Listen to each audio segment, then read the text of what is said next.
Good evening, ladies and gentlemen and guests. Welcome to this meeting of the Overview and Scrutiny Committee. For the benefit of those watching on our YouTube channel, members of the committee are present in the chamber, and these members will be voting on proposals this evening.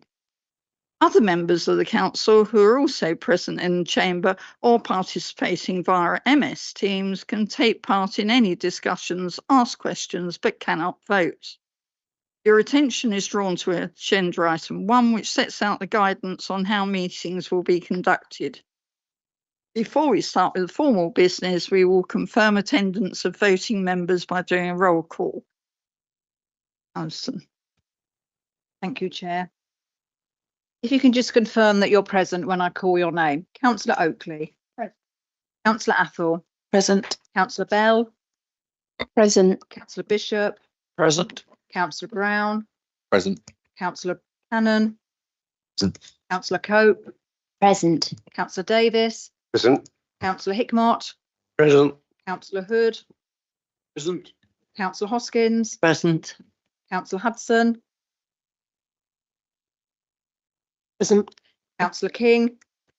Present. Councillor Mehmet. Here. Councillor Palmer. Present. Councillor Thornwell. Present. And Councillor Williams. Present. I can confirm we have 17 voting members in the chamber this evening. Thank you. I'll now ask the officers, starting with the top table, to introduce themselves.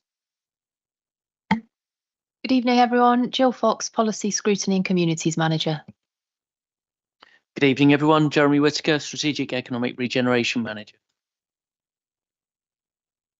Alison Paris, Principal Democratic Services Officer. Andy? Good evening. Andy Edwards, Head of Technical Services. And I think we've got Eleanor Hoyle online. Good evening, Eleanor Hoyle, Director of Planning, Housing and Environmental Health. Have I missed anyone? No. Right, we have no apologies because everyone's here, I think. So no notification of substitute members. Are there any declarations of interest? Sarah Hudson. Had no water for 3 days last week. Noted. Thank you. Right, I know that's yes. Minutes. The minutes are attached at pages 15 to 22 of the meeting held on 23rd of January 2025. Can I confirm those as a correct record? Right, I've signed those. There are no executive decisions called in. And we'll move swiftly on to item 7, Outside Bodies Update, Citizens Advice Bureau. And I'm pleased to welcome Angela Newey and Helen Beckerson from the CAB. That's North and West Kent. So they'll give a short presentation, I think. Hi, so while Helen is loading the presentation, which I think she's done, I'll just introduce. So I'm Angela Newey. I'm the CEO of Citizens Advice in North and West Kent. And Helen is my deputy in charge of operation. And we're here tonight to really talk about the work we have been doing in Tunbridge. And hopefully you've all had a report, which I was asked to ask if you'd read too, but I won't. But I will be very much talking to that report. We prepared a few slides, but I really want to give you time to ask questions about the work we're doing. So I'd like to start by doing a few thank yous. Helen did comment to me that this was a bit like being at an award ceremony and I was accepting an award or something, but I make no apology. I do want to thank you for your continuing support to Citizens Advice. Without your funding, we really couldn't keep going because that is what we leverage from. and it allows us to do all the additional services that we provide, which I will briefly talk about. So thank you very much for that. I'd also like to acknowledge the very great feedback we get about your teams working in Tunbridge and Malling. My team is always feeding back how good it is to work with your officers, how helpful they are. And if you look at the outcomes that we've achieved in the case study with James on page 5 of my report, you'll see there are 5 sort of outcomes we achieved, and 2 to 3 of them could not have been achieved without the amazing help of your officers. So I'd like to acknowledge that in this. I'd also like to say thank you again for signing the lease on the castle. We're really pleased to remain there and have that as our office. It is our registered office and we all enjoy working there, and I know our volunteers do enjoy it too, so thank you for that. So moving on, I'd like to just briefly, this is what we've achieved for the residents of Tunbridge and Malling with the money that you provided. So we've helped just over 3,000 clients with just under 10,000 issues. So that's, you know, we're averaging between 3 and 4 issues per client. With that, we've achieved 1.5 million of outcomes, which I will talk about a bit later. And our volunteers have given 10,000 hours of their time to achieve that. I have to say that demand is extremely high, and it is more than we can actually manage with the resources we've got, but we try to do the best we can. But I do think the cost of living is not something that's gone, and it is only getting worse. So we move on to this. So how do we provide advice? Our aim is to make our service as accessible to as many people as possible. And we're very conscious in Tunbridge and Malling. I call it a sort of, you've got the Tunbridge end and then you've got the North end, and Kings Hill is in the middle. And it's all quite difficult to provide a service to everyone. So we've been trying to find different ways of doing that. So the starting point is a free telephone service. There is very high demand on that telephone service, but the great thing about it is free. If people are able to wait or perhaps find a less busy time to call, we can advise on that. Then hopefully they will get through. And we have helped 1,000 clients through that service. The service we will provide is to try and help the clients from the beginning of the issue right the way through in that one first interaction. And about 60% of our clients we will be able to help in that way. And obviously that means 40% will move on to further work, they'll further calls from us, and maybe going into specialist work, depending on what is required. We've also been developing with Kent County Council the Kent Advice Hub kiosks. This is merely a tablet or a computer which sits in a community setting, and a client can press on it. They press the button and then they go into a virtual waiting room where a advisor will join them in the waiting room, and they'll have a virtual face-to-face meeting. This is very well suited to going to areas that are hard to reach. We do have them in East Malling, Snodland, Kings Hill, the Hildenborough Church, the Feast Community Larder, and Tunbridge Baptist Church. And they are a popular way of accessing the service, and it's a slightly probably more personal way of accessing because you've got that face-to-face interaction.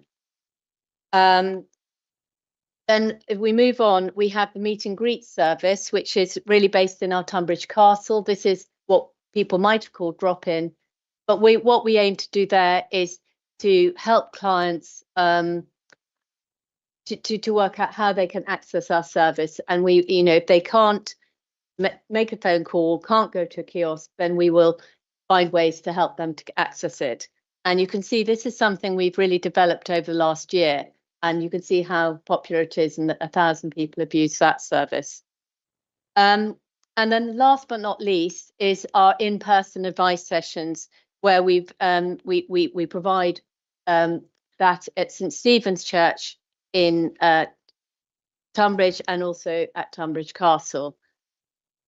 In general, I would say we do face-to-face when it's required. It's sort of I think it's quite efficient to start with something like the kiosk or telephone, and then we move on to in-person if we need to see paperwork or something like that. So moving on, in terms of our what local issues have faced people in Tunbridge, you can see that welfare benefits is by far the greatest issue, and I think that very much reflects the cost of living. People need to find help to meet the bills that they're facing. And I'd like to just emphasize that 45% of those we've helped with welfare benefits issues are all working. I'm conscious that there's been quite a lot of press media about benefit scroungers, people who are not working, being lazy.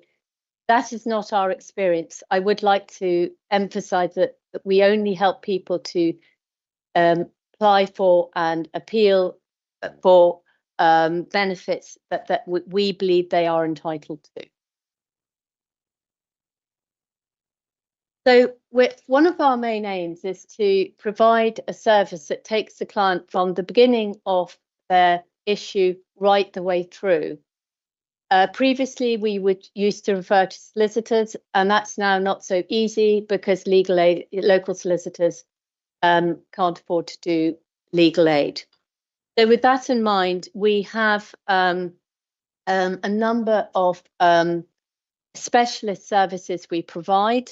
One of the more popular is the Housing and Homeless Prevention Service. We do now do legal aid in that too, but we work very closely with your council team to try and provide solutions and the best outcome. We also provide debt advice. We are FCA regulated, so we can look for solutions, and which can include bankruptcy or debt relief orders, or coming to agreements with creditors. We'll do what is best for the client in circumstances. I'd probably also draw your attention to the Money and Mental Health project. This is another Kent County Council project. I think it's unique. It's being academically assessed at the moment by the universities of Liverpool and Lancaster. Its uniqueness is, in a way, seems obvious, but unfortunately, how projects are paid for at the moment, it doesn't normally allow this service. So what we try to achieve here is a single point of contact for the client. We don't close cases when a client can't engage with us because their mental health, they're not well. We will aim to call them back, just keep contact with them and offer them to come back when they're ready. Outcomes tend to be quite slow, but in the last year we've achieved with 6 FTE, we've achieved over 1 million of outcomes on that project, and Kent-wide that is, but it is widely used in our area. So I think we probably largely benefited from that. But I think it is a very it's a good project in that it leaves people who are really vulnerable. It really provides that support all the way through, and we don't let them go until we're comfortable that they're ready to cope on their own. So looking at our outcomes, our financial outcomes, you will see that the majority of them are based around benefits. And these will be because we'll be looking to maximise people's incomes, make sure they've got sufficient money to live on. We also look to write off debts where we can as one possible solution. But I'd also draw your attention to the 183,000 at the bottom, charitable grants. we've worked with Tunbridge and Malling and KCEC to distribute household support funding, and that will be included in this figure. The other thing is we have been provided money by an organisation called Glasspool, and they provide white goods. So we can, so for example, if somebody is has got a new house and they very often find it completely unfurnished, we can help to support them to provide a fridge, a cooker, maybe beds, carpets, and also some food to go with it. So we can help set people up in their new home, and that has proved incredibly useful in this economic period. So I think that really takes you through roughly what we've done in the last year. Our aims for the next year are really to increase our specialist services. I think that's what people increasingly need. And we want to continue to explore how we can be more accessible to the community. So thank you very much for all your assistance and for tonight. Thank you. That was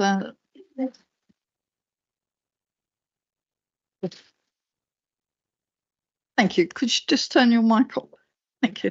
That was really comprehensive and a great run through. Have I got any questions from the floor? Yes. Right. Lee. Only a quick one. Thank you for what you do. Based in Tunbridge is near to my heart. I just wondered, I was looking at your stats and you said 53% of the people that come to you are disabled or have medical issues, and you think that's quite a conservative number. It's brilliant that you're at the castle, but I just wonder about how accessible that is for people who are disabled. I know once they get up to the offices that it's really good, but it's getting there, you know, from bus stops and from that sort of thing that I worry about. I know you're addressing that by getting out into the community, so thank you so much for that. You know, the tablets, the kiosks are fantastic. I think in terms of the castle, we only ever see clients on the ground floor, and that's very accessible. There are also disabled parking outside. There is a bus stop pretty close on the high street. You do have to, but you can come round the other way. Yeah, no, there's a slightly, yes, it's a little bit of a hill. I think we do take account. If somebody does call us and they say they have they're disabled, we would look to see what was the best solution for them. And we do, because we cover North and West Kent, so we cover Gravesham, Dartford, Swanley, Sevenoaks, Tunbridge and Tunbridge Wells and the intervening area. We can always offer another solution if that's going to be more convenient for them. Thank you. Dennis King. Thank you. Once again, great. Thank you for all that you do. Just like to make a couple of observations on the chart, which you call key stats. I mean, the numbers are very impressive. An observation to my feeble brain, I couldn't really understand the difference between the first three items. The words were all similar, but jumbled up in a different order. So I'll just ask you if you could make that clearer in future, that would be great. To cop out here and let Helen, who prepared the report, answer this one. Can I just finish? Because there's yeah. The other one is the next table about focus, and I assume there's some double counting going on there, because when it says percentage of total, it adds up to 115%. I'm assuming there's some double counting. And just finally, I guess I have to confess, and something you covered, when I looked at the 81% were of working age, I made a naive assumption that meant that they weren't working. When in actual fact, I think you said that the majority of them were. I think if you look at the stats in total, 45% of those that we assist with universal credit are working families.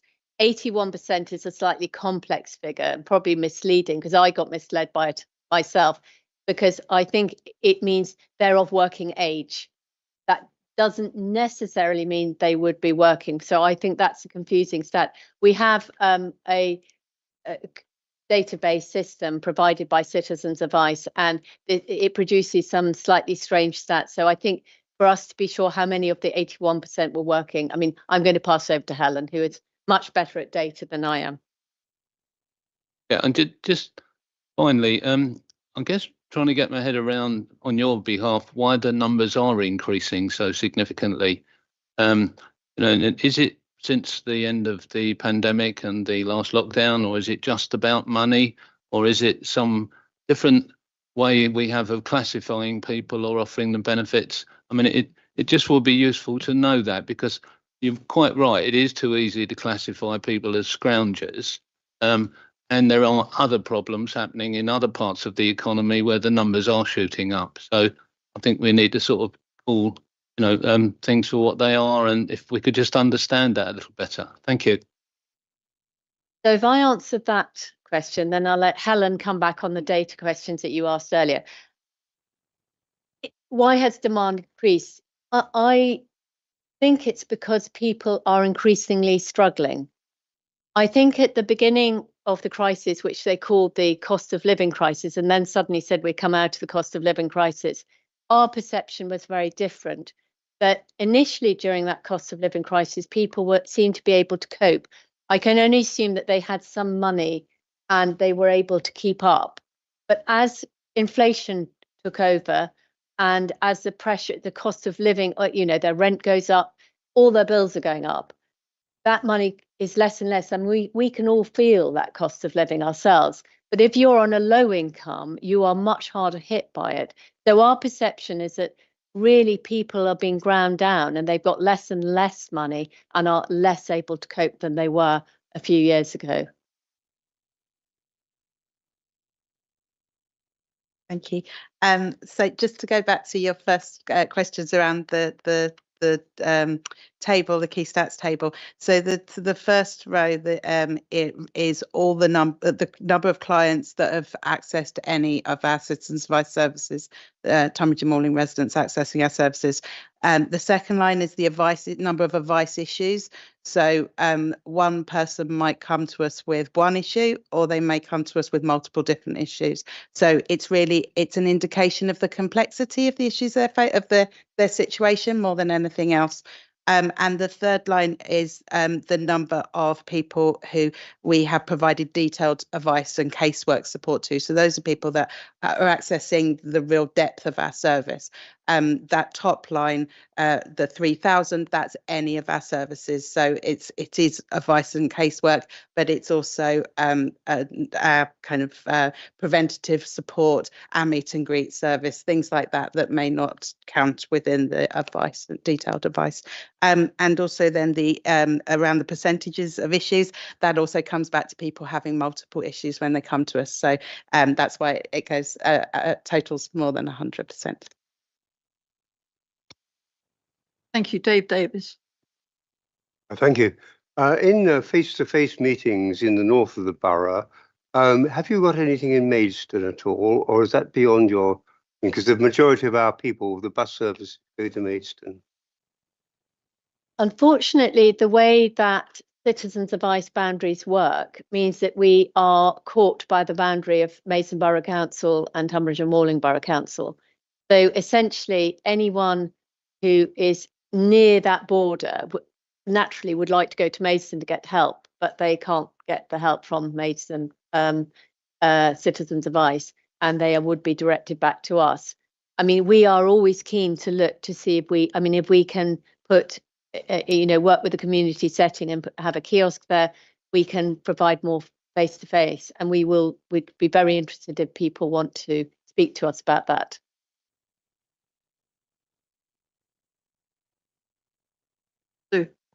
Our problems were woefully inadequate bus service. We literally get Tuesdays and Thursdays, one bus into Maidstone, one bus out. The commuting to anywhere other than Maidstone is extremely difficult. Because isolated villages, it's not worth you coming. I mean, you can almost certainly get room in any of the villages, but you'd only be dealing with that one village. I think it's a problem we need to think a little bit more on. If it helps, I mean, the kiosks, we've designed them as really relatively inexpensive. And we did have some funding. I don't know if we still have any funding left to pay for these kiosks. We do have funding left. The whole setup, I mean, it's a basic tablet, which I think in itself costs about £250. And by the time you put the software on and you get it set up and delivered, we reckon it's a £500 for the actual unit itself. So we're very happy to work with any community setting or parish council and see how we can afford, we could provide you with one. Our problem is that the more kiosks we put and the more demand, we then struggle with having enough people to answer. So what we've sort of been trying to say to people, if you have a kiosk for free, if you can help with any cost towards, paying for a few calls, that would be lovely. But, that's just acknowledging that we are working at capacity. But I do think the kiosk would be the answer in your situation. Thank you. I've got one last speaker, Mark Hood. Thank you very much, Chair. Thank you very much for your report. It's excellent, very informative. Obviously, I don't expect citizens' advice to be able to remedy the inadequacies of the bus networking in Kent. But it is obviously a challenge for many communities. I can see just how important, how well used your service is in South Tunbridge, and that facility at St Stephen's is really valued by the community. You can see that the actually top of the pile there is Vauxhall Ward, and then Cage Green, Langell and Judd. So it's hugely valued. To pick up on the point that was made about accessibility, obviously St Stephen's is now step-free access. We've managed to get rid of the step there, so there's a ramp in there which should make life a bit easier. But I just want to ask a question about how much more work are you having to do in terms of people trying to fill in their applications for housing, because the council's made it much harder for residents to actually fill in their forms. So it's been designed to be less accessible. Well, not less accessible, but the criteria is harder, so that residents find it more difficult to actually apply for housing. We are conscious that the form is complex and difficult, and we are looking at ways we can help them. Obviously, if for us to help too is very time consuming, and it means that the more we do of that, we can see fewer people doing other help. So what we are looking at is how we can focus on providing the support.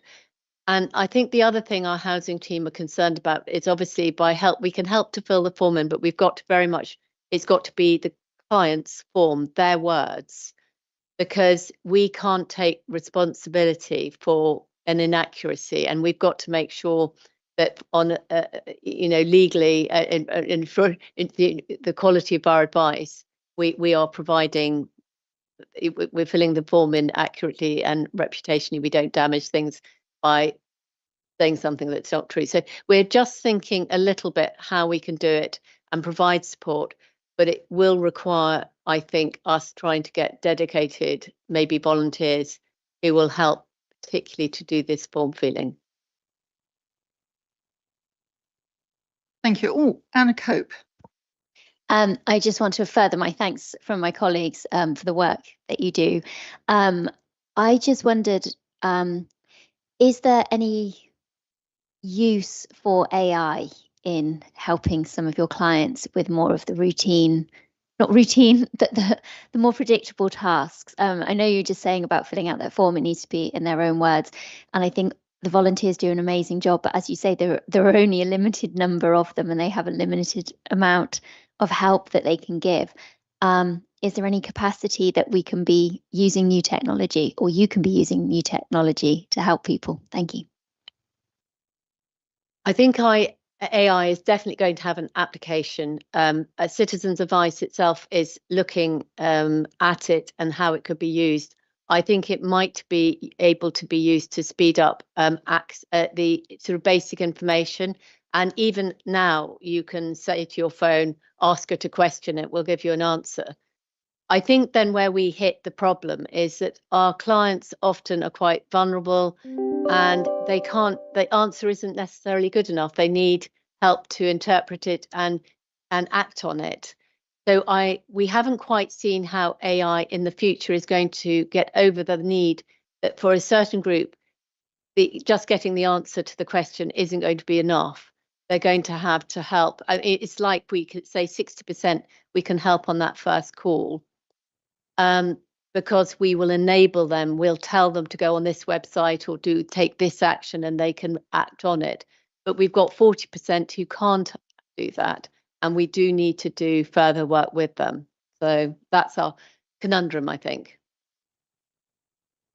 On that note, thank you very much. Thank you for your attendance, and do feel free to exit the meeting whilst the next item is introduced. And the next item is item 8, review of water incidents in Tunbridge and Morning. And I'll ask Andy Edwards to introduce this item and the excellent team from South East Water. Thank you. Thank you, Chair. Following a request from the Chair of Overview and Scrutiny Committee, this report reviews the water outage in January 2025, which affected approximately 4,500 users in the Tunbridge area. More recently, last month, another water outage affected large areas of the Malling area. This is not covered discreetly within the report because the debrief has not been conducted yet, but this area was affected from Borough Green through to Kings Hill, Waterbury and Merryworth, and affected a large number of our residents. As you can see, South East Water colleagues are here tonight to take us through the incidents, and we'll pick up on lessons learned. So if I can, Chair, pass over to colleagues from South East Water. Good evening. Thank you for asking us to come along this evening, give us a chance to talk through South East Water and the recent incidents. My name is Douglas Whitfield. I'm the Operations Director for South East Water. I'm going to take you through an overview of South East Water and some high-level facts and figures, and then pass over to the team next to me to take you through the incident and the lessons learned. Rob Anthony Scorse next to me is our Optimisation Manager, Paris Durrant is our Alternate Water Manager, and Joe Shippey, our Community Engagement Manager. Each go through. So if I could go on to the next.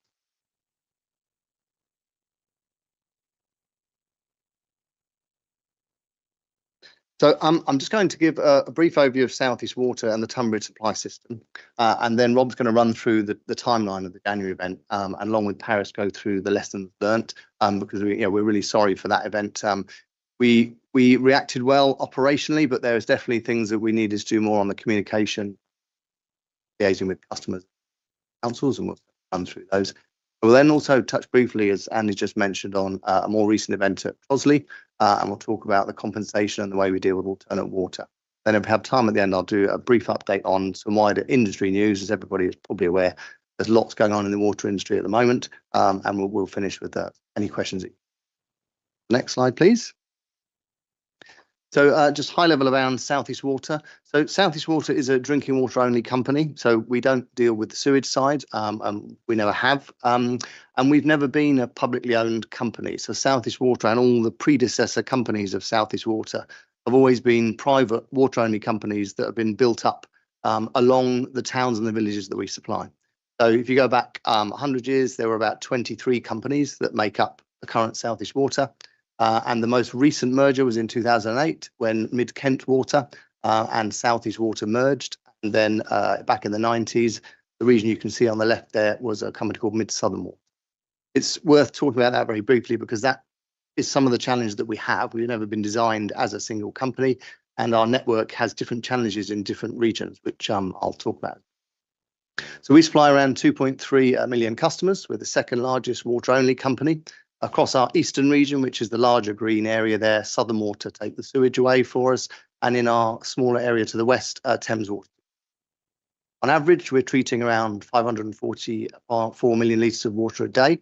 That's about the demand we're on at the moment. In the summer, that can rise to 690, 700 is the peak demand that we will see. Each customer uses on average 145 to 150 litres a day. And again, we operate 88 treatment works, which is slightly unique as well. Thames Water has a very similar number of treatment works and a much larger company. And obviously, we stretch across the South Downs through lots of sites. We do lots of water testing at our own laboratory. Please. So there's another map showing the way that we divide the company up from a water resources point of view. South East Water is made of 8 water resource zones, and actually historically those water resource zones represent some of the former companies that used to make up the company area. So we're sitting today in resource zone 1, and the Tunbridge area sits in resource zone 1, which did used to be a company called West Kent Water or Sevenoaks Water Company, going back even further. It supplies around 45 megalitres of water into resource zone 1, and that resource or that supply is made up from 5 key treatment works. We have our Cramptons Road treatment works, which is situated in Sevenoaks. We have our Pembury treatment works in Pembury, Tunbridge treatment works situated right in the middle of Tunbridge Centre. Then we have some smaller works, Kemsing and Oak Lane, and then to the south or the bottom of resource zone 1, we have a feed in from Saints Hill treatment works. The reason for putting those, as you can see, there are 2 large treatment works from the resource zone point of view, which is Cramptons Road and Pembury, 18 megalitres and 12 megalitres, making up 30 megalitres of that 45 meg supply, and the remainder are smaller works that feed into different parts of the zone. So really, Cramptons is the key supply for the area, along with Pembury and Tunbridge for the top. We also have 2 transfers in from neighbouring zones, so the pinky area to the south feeds up from Groombridge. We can have feed in from there to support. And a key feed that comes in from the blue area just to the right of resource zone 1 comes in from Buell, feed in from Buell, which can support the Pembury. And it's a mix of spring-fed surface work and spring-fed treatment works. So we don't have any river water directly in resource zone 1. It's chalk boreholes or artesian chalk boreholes. Surface water feed comes from Buell over from zone 6. And to the south of the zone, there are some sandstone boreholes, which mean we have to remove naturally occurring iron from the source water before we pump it. A very high-level overview of the resource zones of the company. This is we'll talk about this more from the point of view of a geographical map in a couple of slides' time. This is an overview of that resource zone, and this is a snapshot from our company SCADA system. As you can see, the triangles represent the sources pumping into the system, and the sort of blue blocks represent the storage tanks that we have in that system. You can see we pump in from Kemsing, Cramptons and Oak Lane at the top of the system, and then that cascades down and where Tunbridge feeds into the middle of the system, and then you've got Pembury and Groombridge and Saints Hill to the bottom. And that Rob will go through when we talk about the incident. That illustrates part of the problems we had in the January incident. The problem that we had was with the Cramptons Road treatment works, and that cascaded an issue down through the zone and affected particularly the Tunbridge area, Bloodshots area, and also at the time Tunbridge treatment works was out of supply due to flooding from the river that runs through. So there. That's really just to illustrate resource zone 1. The key source is up in the north and cascades down. So I'm going to hand over to Rob now, who's going to take you through that incident in a little bit more detail.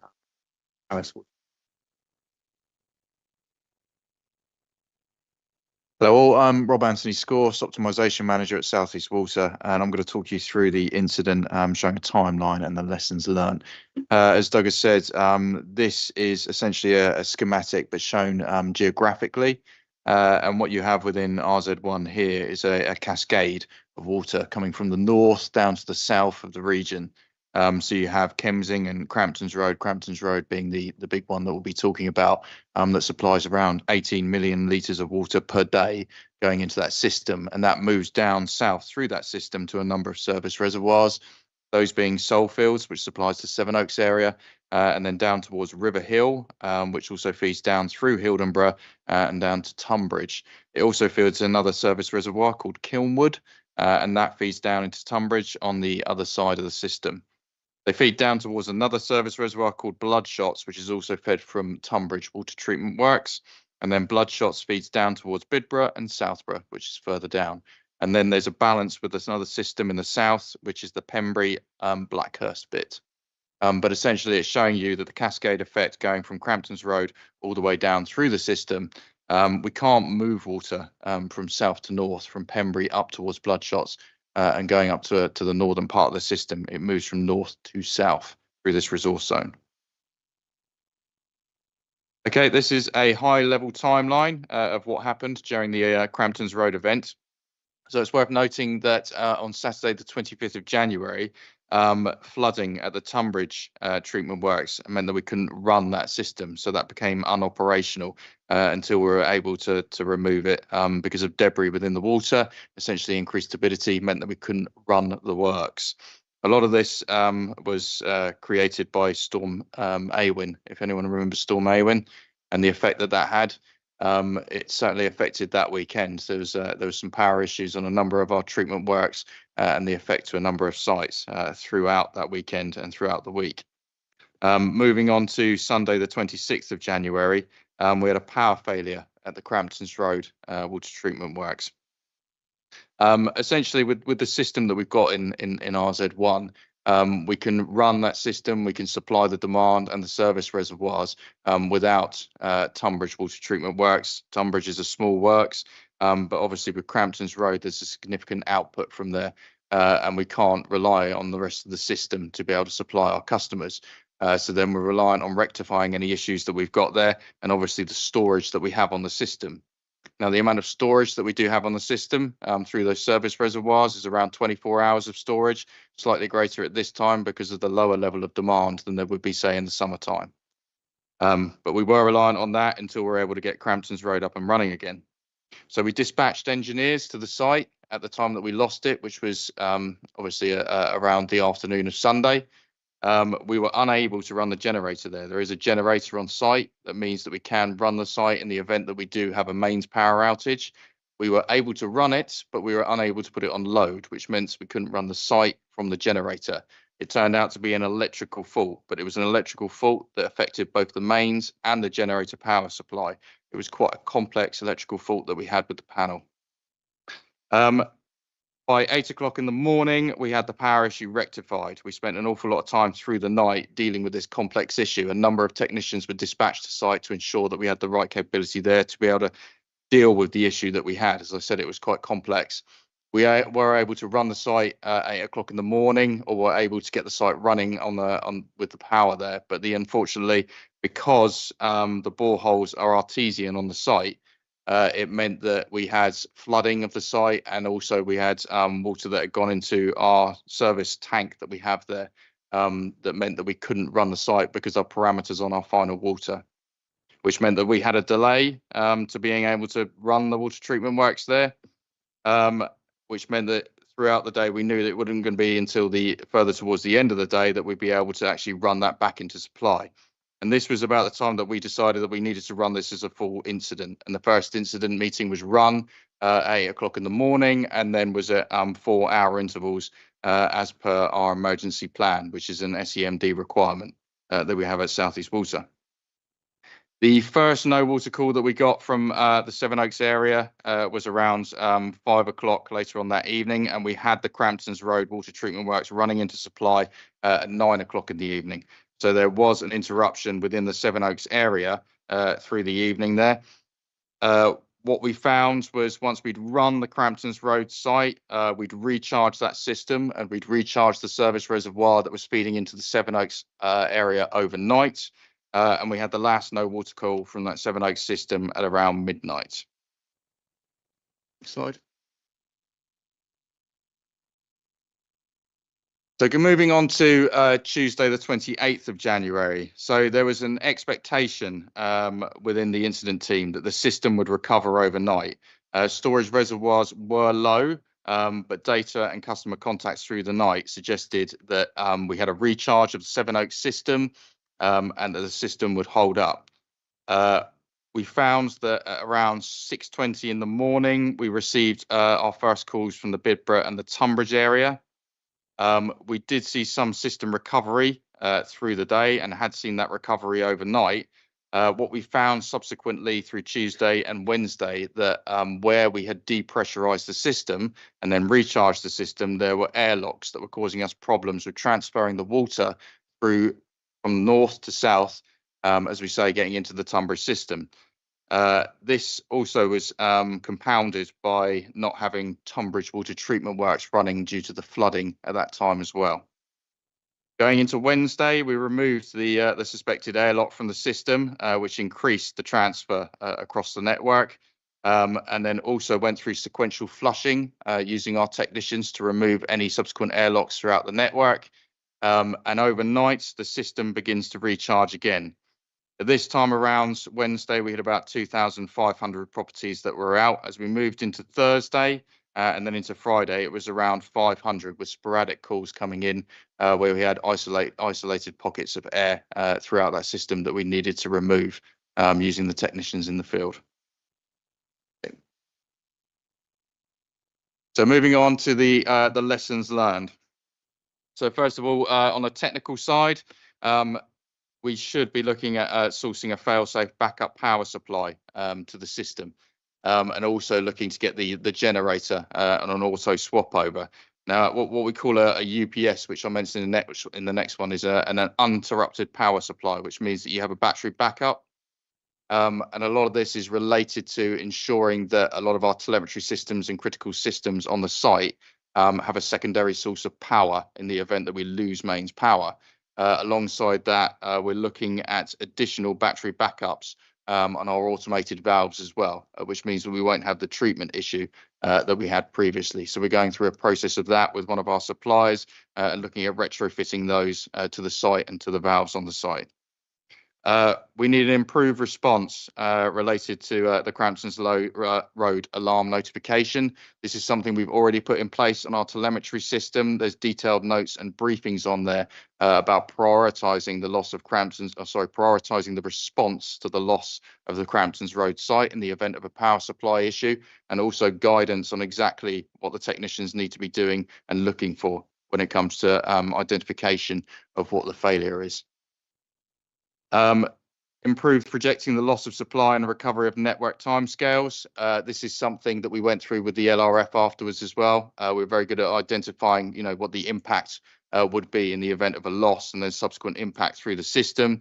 But as we see here, because of the issue with the air in the system, with the air pockets that we saw that we needed to release, we need to get better at understanding what the recovery of the network looks like and looking at the timescales on each individual area and the recovery that we see there. It is certainly taken on board that earlier escalation was recommended based on the potential loss of supply. We discussed this with the LRF and also with Kent Fire Brigade and the NHS. It should have been very much on a precautionary basis that we notified the LRF earlier than what we did. We did notify them on the Monday through the Kent Emergency Planning mailbox, but this wasn't sufficient, and we should have been talking to also the Emergency Planning Officer and then notifying the Kent Fire Brigade as well at that time. We should have been notifying them as a precaution when we thought there was the potential impact of losing multiple thousands of customers there. We have now changed our escalation matrix, and our escalation matrix advises that after around 500 properties, we should be notifying the LRF, and also 1,000 and above, or if there's critical infrastructure that will be affected, then we need to be engaging the LRF as well and notifying the planning officer.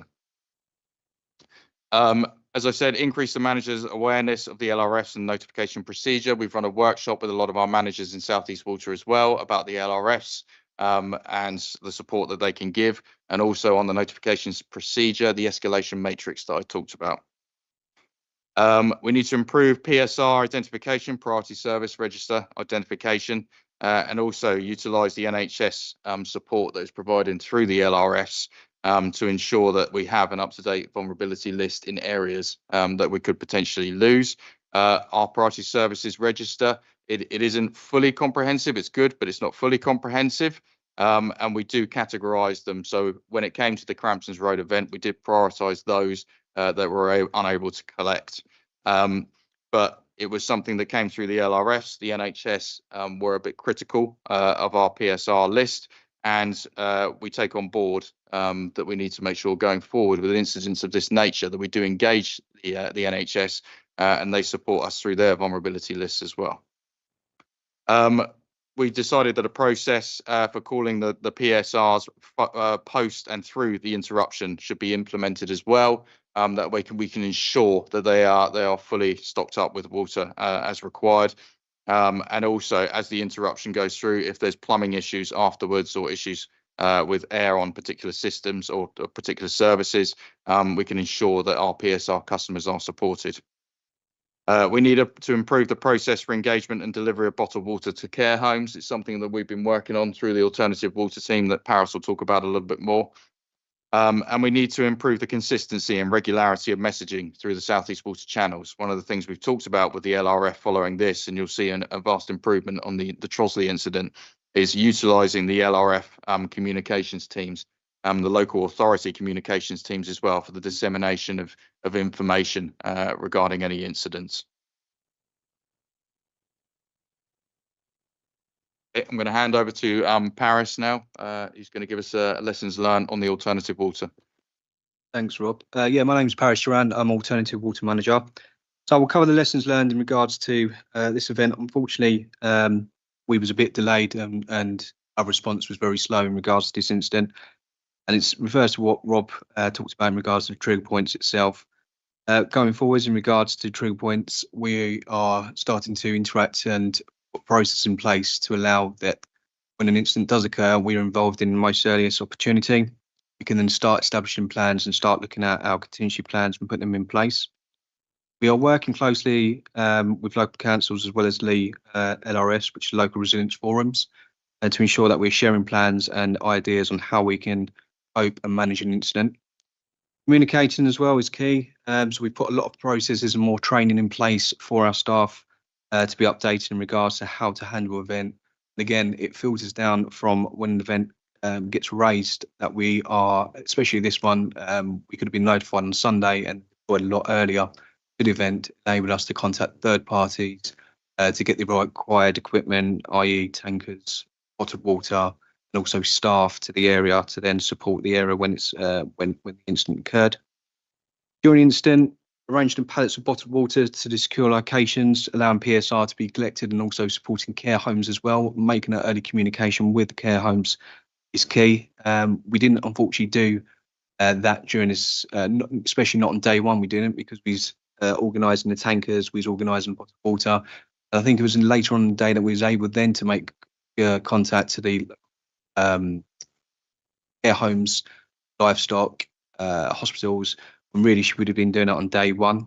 So that's a process that we've looked at, rewritten, put in place, allowing us then to execute a lot earlier. And also undertaken a lot more proactive PSR delivery. So Rob touched on about working closely with the LRS to make sure our list, there's many lists that we find in an incident. We get given about 4 or 5 lists, properties and addresses on. So it's working more closely with them and making sure we've got a central location that we can access that data, share the data, and then make that delivery in order to support during the incident. Although we deployed, like I said, tankers, and although we deployed bottled water and we was working and supporting schools with Arlington tanks, if we were able to do it on earlier on, as we recognised, we'd probably be able to support a lot better during the incident. However, we was delayed in regards to that. Our locations for bottled water locations for bottled water stations itself, we have roughly around 292 predetermined risk assess. Not always are they accessible. The reason being is because they are car parks, they are village halls, they are sometimes supermarkets itself. These sites are in use sometimes. So we are looking at ways on doubling the amount of predetermined locations we do use, and also scouting the areas to predetermine these sites and sort out some arrangements. So that's a bit about what we've learned during the incident. Over to Doug in regards to station. Okay, thanks, guys. So yeah, we're really sorry about this incident. This is not what we want to do. We are here to supply water. That is what all of us are trying to do all day, every day. And these incidents are not what we want and not what the customers want. And clearly there are things that we need to learn and have learned from this. One of the key things that comes up very quickly is around compensation. So we have dealt with compensation very quickly on this incident, and this just highlights what we have paid. So We do know the areas that were impacted, so we paid £150 to the 318 residents in N4, and the amounts are based on how long they were interrupted for, and on the GSS, which is the Guaranteed Standards of Service payments that we are required to make. So £120 was paid to the 5,000 customers in the larger impacted area in those 9 postcode sectors. So overall, we've paid £643,000. So this was a significant incident for us in the cost of the incident itself, and in the all that compensation has been applied automatically to customers' water accounts, so they shouldn't need contact. And that was done in a couple of weeks. It's worth pointing out for businesses, business and school compensation is paid to their water retailer. For those that may not be aware, 7 years ago now, the water industry was non-household customers were split.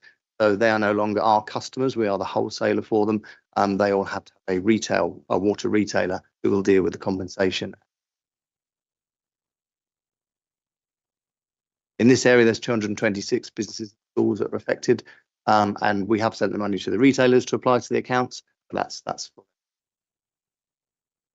that's where on compensation. And I should just point out as well, the GSS payments have changed as of April this year. They've doubled in the new 5-year period, and we applied that new rate to those payments, even though that's on compensation. And I think Paris is just going to talk a bit more about what we're doing on alternate water, because we're continuing to improve on that, and there's more. Yeah, so in regards to the improvements that we've put in place, touch really on the bottled water stations, identifying further locations, doubling on the amount we've got, working with local authorities as well, and to find those locations and key sites that we can accommodate the amount of customers that are impacted during the incident. Tankers, we've purchased our own tankers. At the moment, we didn't have, we had two tankers itself, which were in use prior to the incident itself. We're purchasing 10, two have arrived. In a week's time, we have further 2 tankers. These are going to be key because they'll be able to do network injection, which are able to put water back into the network to return suppliers, to return care homes, schools, and also we'll be able to inject directly to our reservoirs. That helps to keep the levels up, support the reservoirs, avoiding them going empty, drying out the network itself. We're also then working on our bottled water application. So customers, volunteers, ideally in the field, will be able to access our app, be able to track and trace, to take any information from customers that are attending the bottled water stations that do need active deliveries, PSR, deliveries for livestock farms. And we're ensuring, obviously, that we can capture that data. POD, we call it proof of delivery, ensuring that water has been delivered to them customers itself. We're updating, obviously, our alternative deployment processes.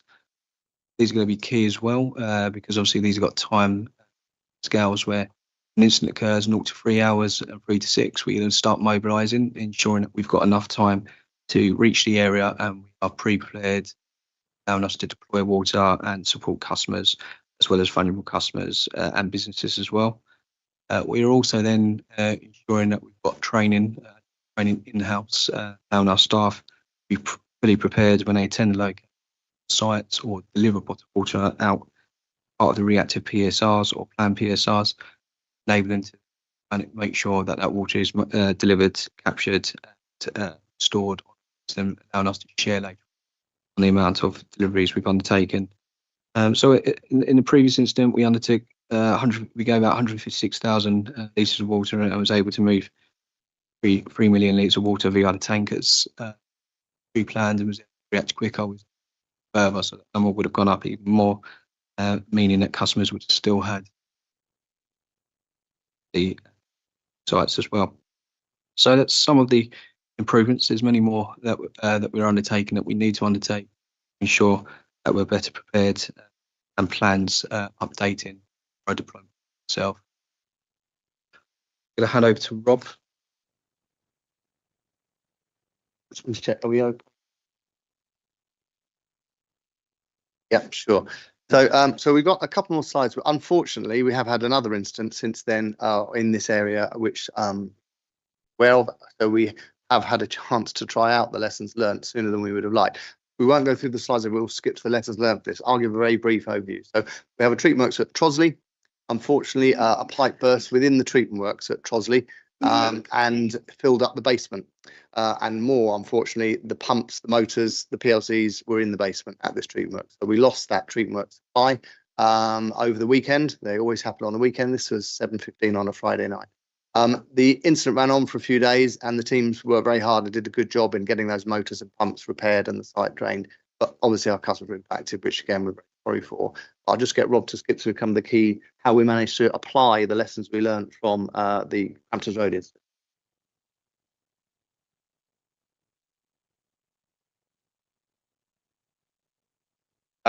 Yes, so this is a much greater improvement on the way that we dealt with this incident. Providing earlier and more regular updates to Kent and Medway Resilience Forum through the Resilience Direct platform. So we actually notified very early on because we understood exactly what had happened here with the flooding event and the loss of the motors on the pumps that we had there. We knew that it wouldn't be a quick repair. We had to get specialists in. The LRFs were notified earlier on. It was actually around 20 to 24 hours prior to any customer impact. The LRFs were notified and the emergency planning officer was notified as well. This meant that we could put the right structure in place to deal with this particular incident. And the incident is quite comparable as well. There are around 7,000 customers that were impacted. Initially, there was a potential of around 14,000 customers that would have been impacted. So they are comparable, and this one was dealt with particularly well. So there were updates provided also to the LRF and the emergency planning officer after every incident meeting. And again, the incident meetings were run at 4-hour intervals through the days. As I say, this started on the weekend and went through to the Monday and the Tuesday of the next week. So it began on the weekend, and those updates were provided part of our standby that we do through that. But it was all done as per the new matrix. The alternative water team were involved in the incident far earlier, so plans were established a day before they need to be enacted. A bottled water station was opened up prior to any impact to any customers, and that obviously the location of that was distributed through our comms channels as well, so a much greater improvement there. A new app was implemented which improved communication to the bottled water stations with updates on stocks and deliveries, and also any comms information updates on exactly what was going on, and more detailed updates on the situation and how it was evolving. As I say, we provided more detail through our communications, as this was something that was fed back through the LRS following the Cramptons Road incident as well. Our communications weren't detailed enough. We weren't keeping our customers as up to date as we should have been on exactly what was going on, and also providing realistic timelines as well on when we expected supplies to be restored. This was done in far greater detail with the Trosley incident, which is this one. And also we used through the LRS, the local authority press offices, which meant that communication was distributed to our customers through those as well. So much improved on the communication side. We also posted some media showing flooding of the pumps as well. So obviously, we were showing exactly what had happened, and through that communication, we were able to be really clear with our customers. So hopefully you can see that we still wasn't a perfect response, and we are doing an internal review of the Trosley event, and there may be more things we can learn and improve from there. But certainly it did give us a chance to implement some of those improvements. And as we get our tanker fleet implemented over the next few months, we know we'll become more resilient to reacting to any future incidents should there. Take some questions on that in a bit. Just one final slide is around just the wider industry piece. You may be aware that the water industry is funded in 5-year cycles. The next 5-year cycle started yesterday. But leading up to that 5-year cycle, there is a 2-year period of developing business plans, submitting those business plans, having them assessed by the regulator to assess the level that bills can rise, the amount of investment. That's been a particularly challenging process this time for the industry. And last summer, our draft business plan was, we had a review of that, and there was a significant gap between the funding that we felt we needed and the investment we needed and what was allowed from the regulator. There was lots of discussion between August and February, just gone, before the final determination came out.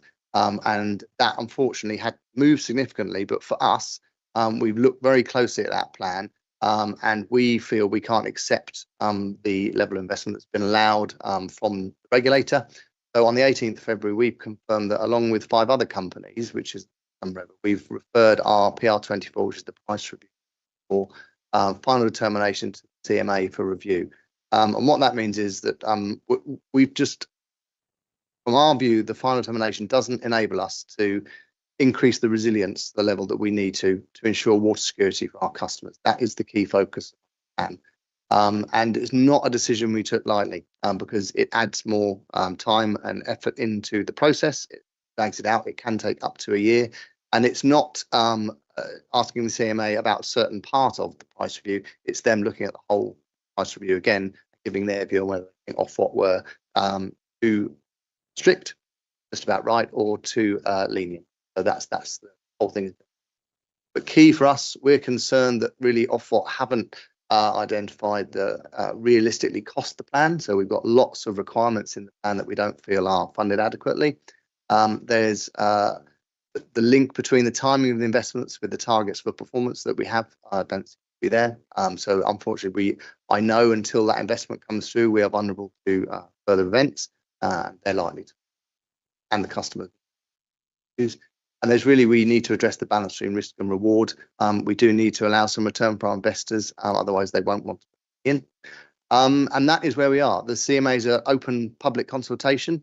Our first presentation was yesterday as a business. There is a public consultation from mid-April, which we would seek. They're seeking feedback to the CMA, and I would encourage people to look into that.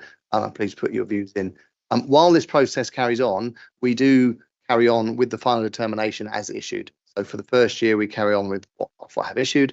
When the CMA finish the process, which will be towards the end of this year, we find out whether there is a change in the process, or whether they agree that. But that process is ongoing at the moment. It'll be very challenging for us, and we're hoping that we get a good outcome for customers. That's what we're trying from our appeal. Alongside that, there was also, you may have heard in the news, the Cunliffe review is happening. The government have appointed Sir John Cunliffe, I believe is his name, who is conducting a review of the water industry in totality. So in the way that the water companies perform and in the way the industry is regulated. That process is running at the moment. Is due to sort of finish, I believe, early summer. There may well be recommendations there on changing the way it's structured. So hopefully it's just some high-level industry. That's our last slide. So. Great, thank you very much. I've got a list of 5 or 6 now. So we'll start with Mark Rhodes on 9. Thank you. Chairman, thank you. I did notice, though, that Mike Taylor was before me.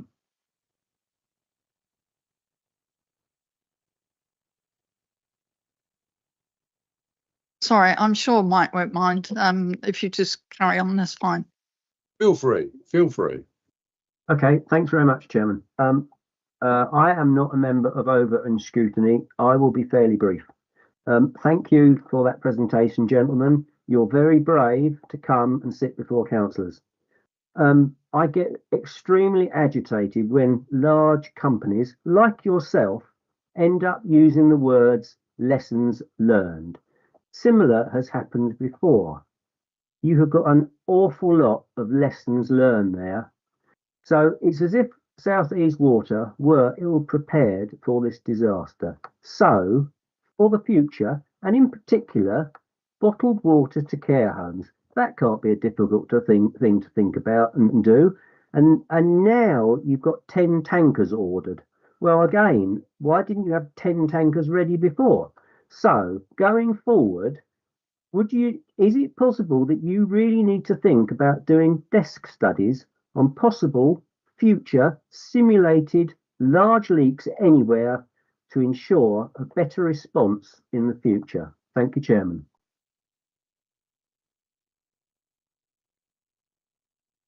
Thanks, and you make some very valid points there. And I'd say we've seen it's been incredibly challenging. I would say 5 years for us since the April 2020 when we went into COVID lockdown. And what we've seen across South East Water is change in the way people are using water during and since the lockdown. We've also seen a number of weather extremes over that 5-year period, which have really brought forward pinch points and weaknesses in our system that we've always seen are there, but are always 5-10 years away. And we need to put the investment in for those. And those pinch points have really come forward, which have caused us more incidents in the last 5 years than we've had. But I do agree, we do need to get better at that longer term planning. And that is certainly what we're trying to do now. And a lot of our resilience, the main reason for challenging this final determination is around getting the adequate funding to resolve those resilience issues in the long term. That's what we need to do. We have a long-term resource management plan that looks at customer growth to make sure we put the right infrastructure in for that. What we've seen is problems that were 5-10 years away have happened much sooner, and that's what we're trying to deal with. On the tanker point, we actually ordered the 10 tankers 18 months ago. That's how long it takes to get a new tanker built. And we bought 2 second-hand tankers 2 years ago, and because we knew that there was going to be a long lead time. So that is a long standing desire of us operationally to get those tankers in, and they're now arriving. And really, they're really critical for us because it will take time for the investment to come through to resolve these resilience issues. And we do need to get better at the alternate water response. That's why we've developed the alternate water manager role that Paris is doing a great job in with his team. And as that tanker fleet comes in, we are working with care homes and hospitals to make sure our contingency plans are up to date and we know where we can deploy water. Thank you very much. Mike Taylor. Thank you very much, Chairman. I'm not a member of your committee either. Mark Rose has covered a lot of what I wanted to say, but I did want to touch on bottled water stations. I was in the curious position of being at a cabinet meeting at Tunbridge and Malling when the Tunbridge incident happened. We had to contact South East Water and offer them the car park for a bottled water station. When the Borough Green supply failed, I was at an informal parish council meeting. We had to do the same thing there. I think you really need a list of accessible and safe car parks across the borough and lists of key holders. I mean, Tunbridge and Malling have got a system like that already. Any village hall that's needed, they know who the key holder is, they can access it straight away. And I think you need a similar list. And I may have picked up during the course of the discussion that that is something you're heading towards. You also need to improve communications for those who are not on the internet and don't have mobile phones. Thank you very much. I could just try and explain where we are on the alternate water, bottled water station. So that's definitely something we've been working on for over 2 years now. But since we've had Paris enroll about a year ago, we are developing pre-planned locations across the company, and we're focusing on areas that we know are at risk of events. And Tunbridge is one of those. I don't think you want to answer the query on the village halls and access. Yeah, so the village halls, we are risk assessing, ensuring that we can get the correct vehicles on some of the locations. Not all village halls can accommodate the side curtains and the type of vehicles that we utilise, but we are looking at ways of delivering water and ensuring that we 4x4s, trailers, put them into practice and place to ensure that we can utilise those sites. Accessing some of the sites is somewhat difficult. Some of the villages, some of the roads we're finding when you start understanding the logistics and type of vehicles you need and staff you need, and ensuring the amount of customers that visit those sites as well, you've got to cater for a lot because a lot can go wrong. People can get hurt, volunteers can get hurt, etc. So we want to see ensure that there's enough room to mobilise. So we are collecting lists. We sure are. We are working with local authorities in regards to that, and we are then updating them by system regarding making sure that we can contact. We've got the access codes and we can have the correct equipment on site to serve the customers. We've got 261 on site at the moment of time. We are looking to double that, go up to more than double that. It's 525 at the moment of time. We've updated our systems internally. We're using a new system, part of Google. Part of Google's got a mapping system also that allows us to transfer data and take that information on our system key point. So yeah, local parish community hubs, we call them community hubs, as well as the local resilience forums, as well as Sussex Resilience locations as well. So going forwards, yeah, we definitely are risk assessing them, and we will be utilising those sites. Not always. Again, I'll just cover and make it clear that not all of these sites are vacant. So when we do turn up, there are courses going on at some of the village halls or Pilates, etc. We do make contact with them, and then we are given a time and slot where we can access them. So it does work, like you said, if we can contact them, let them know what's going on. Usually, space is made available. I'll answer the question about the comment in there about the communicating with people who aren't on social media or websites. I'm Jo Shippey, I'm the Community Engagement Manager. I was working on both of these incidents. It's very challenging reaching those customers who aren't digitally, don't have access to digital communications, which is why in any of our updates that we issue to councillors and stakeholders, we urge them to share within the communities and with their vulnerable people within their communities who might not have access.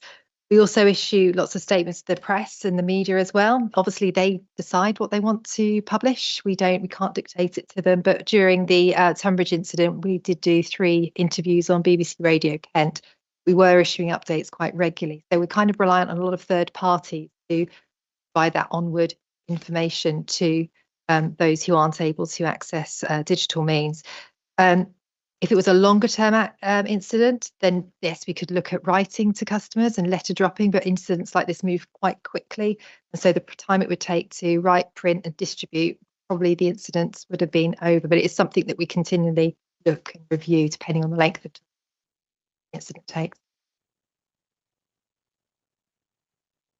Thank you. I'm going to take Wendy Palmer next, which isn't in the order I've got the request. So Wendy Palmer first. Thank you, Chair. I despair sometimes. You have got a whole parish system out there who know where the places are that are big enough that the lorries turn round for the dustbin trucks and what places are open and who's got keys. It's that simple. Use the places, use the organisations that are on the floor and know their area. I almost can't say anything more because I have one at Platt. I know Stonehouse Field.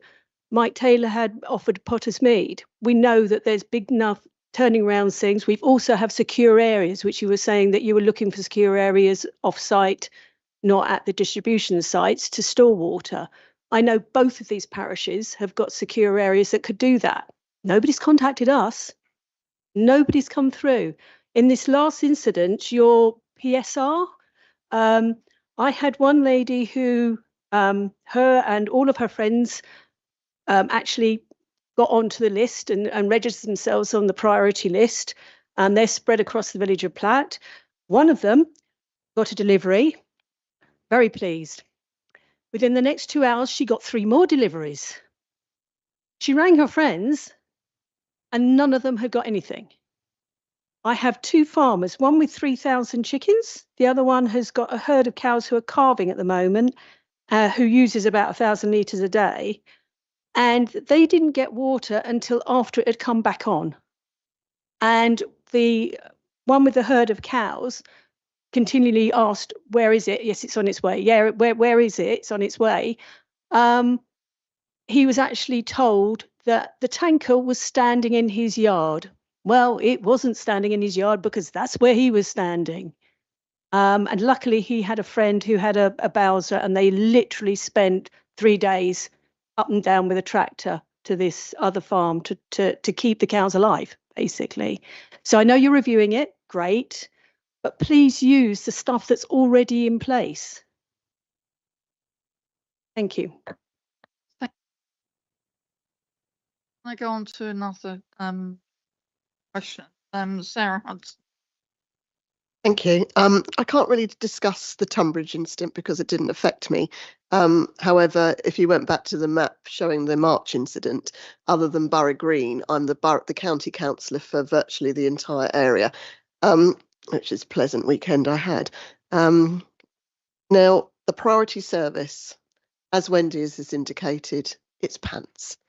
I went up to Kings Hill, which is where the distribution area was for water.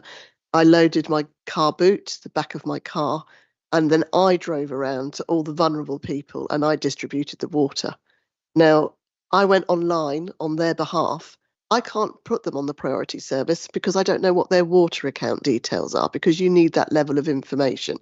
I could provide you with the names and addresses of all those residents in my division and in my ward who need this kind of service because they have medication that they need to take every night to keep them alive and to wash out the pumps and all the other things that keep their disabled child alive.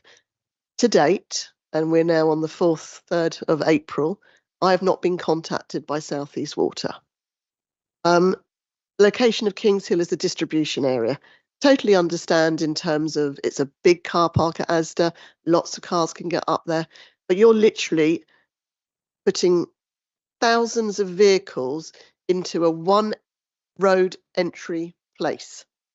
So when you have thousands of vehicles all jamming the roads, so no resident can move on or off Kings Hill waiting for the next shipment of water because it had run dry, we need to think outside the box as to where we're going to put these distribution centres, not in the centre of a town that you cannot get out of. I noticed driving around doing my Sarah Hudson priority service, lots of bottles of water were left at cemetery gates. Are you trying to raise the dead, or was it to water the plants? I have no idea. But Waterbury Cemetery definitely did not need 3 cases of water, and ditto with Merryworth. Sadly, our water bills all turned up the same week. So whilst we're all sitting there with our 2 inches of bath water that has lasted us 3 days, because we were then using it to flush, until my son decided to pull the plug because he didn't like the colour of it. You put so much additional paperwork in with your bill. Now, it's just like getting junk mail. I keep the relevant bit, which, by the way, I pay £2,160 a year for the service now, but I do have 4 children who like bathing, clearly. And we need to use peacetime when we haven't got a situation to not send loads of crap out, basically. I want a letter to go to every resident saying, have you heard of our priority service? This is what we can do. This is the simple instructions. Now, if you send that to the housebound who don't have internet access, who only have a landline, you will actually start picking up the residents that you should be servicing. I have a similar issue with livestock. The number of people in my division who have horses, and they could not get water for love nor money. And it happened to be that the pub in Offham had an outside tap. He wasn't affected. And so I had literally dozens of horse owners driving up to the pub in Offham to fill up buckets and buckets and buckets of water to take down. But equally, on a Sunday afternoon at 5 o'clock, when you suddenly discover you've got no water and B&Q's closed, where do you find those sealable containers and canisters to fill up with water? So that's pretty much it. It's just accessibility of the distribution areas. Until West Kingsdown was opened up, Kings Hill was the only area. And I was screaming on email, we used to have East Peckham Village Hall was used last time we had a situation. Was that 2 or 3 years ago? We didn't have any water for another few days. Small villages, lots of them. It might be difficult for you in terms of logistics and getting, but if you can, disperse your customer base to multiple areas, you are not going to cause complete standstill on Kings Hill for an entire 48 hours. So they're my lessons learnt from what you've done. And I'm very happy for you to email me and I can provide you with, say, the names and addresses of all my old dears that I only ever meet on either election day or when there's a water crisis. Thank you. Thank you. If you'd like to answer those, that we'll would be certainly great. get in touch with you about the details on the PSR and say I think we do. So do the people need to register themselves? I'm not sure we can accept registrations on behalf of people, which is one of the challenges we've got. The other thing that we're also doing, we are one of the first companies to be working with other authorities around creating a combined PSR list, because one of the other issues that we have is local councils or NHS lots, we have different PSR lists, and trying to get a combined one is always very challenging. So that, but we are trying to do that and get through all the various data protection issues to create a combined list that people can access, which will help. And on the bottled water stations, yeah, we're constantly learning. And as Paris said, we have now pre-identified 250 sites across our region. We need to do more, and we still will do more. And there is always a challenge over where to put them and how many to put out. So we need to look at that and continue working on. The logical thing would be more is better, not just stick with one and see, let's test the, excuse the pun, let's test the water and see how this works. I think you need to go for lots and shut them down as the situation improves, rather than, as I say, corralling thousands of cars into a place that you literally cannot get out of. Thanks. Okay, thank you. Mark Hood. Thank you very much, Chair. I've got some notes here. At the top of it says Southeast Water outage. Sounds, I think it probably should be Southeast Water outrage. I find it incomprehensible, basically, to look at the recommendations, to read the sentence, and I quote, ensure that Southeast Water incorporates the Kent and Medway Resilience Forum water disruption plan into their response for water outages, and that they are fully aware of Kent and Medway Resilience Forum. There's a strategy in place, and yet a company whose sole purpose is supplying water didn't implement that strategy, that water disruption plan. Going through the timeline and the report, it's an excellent report.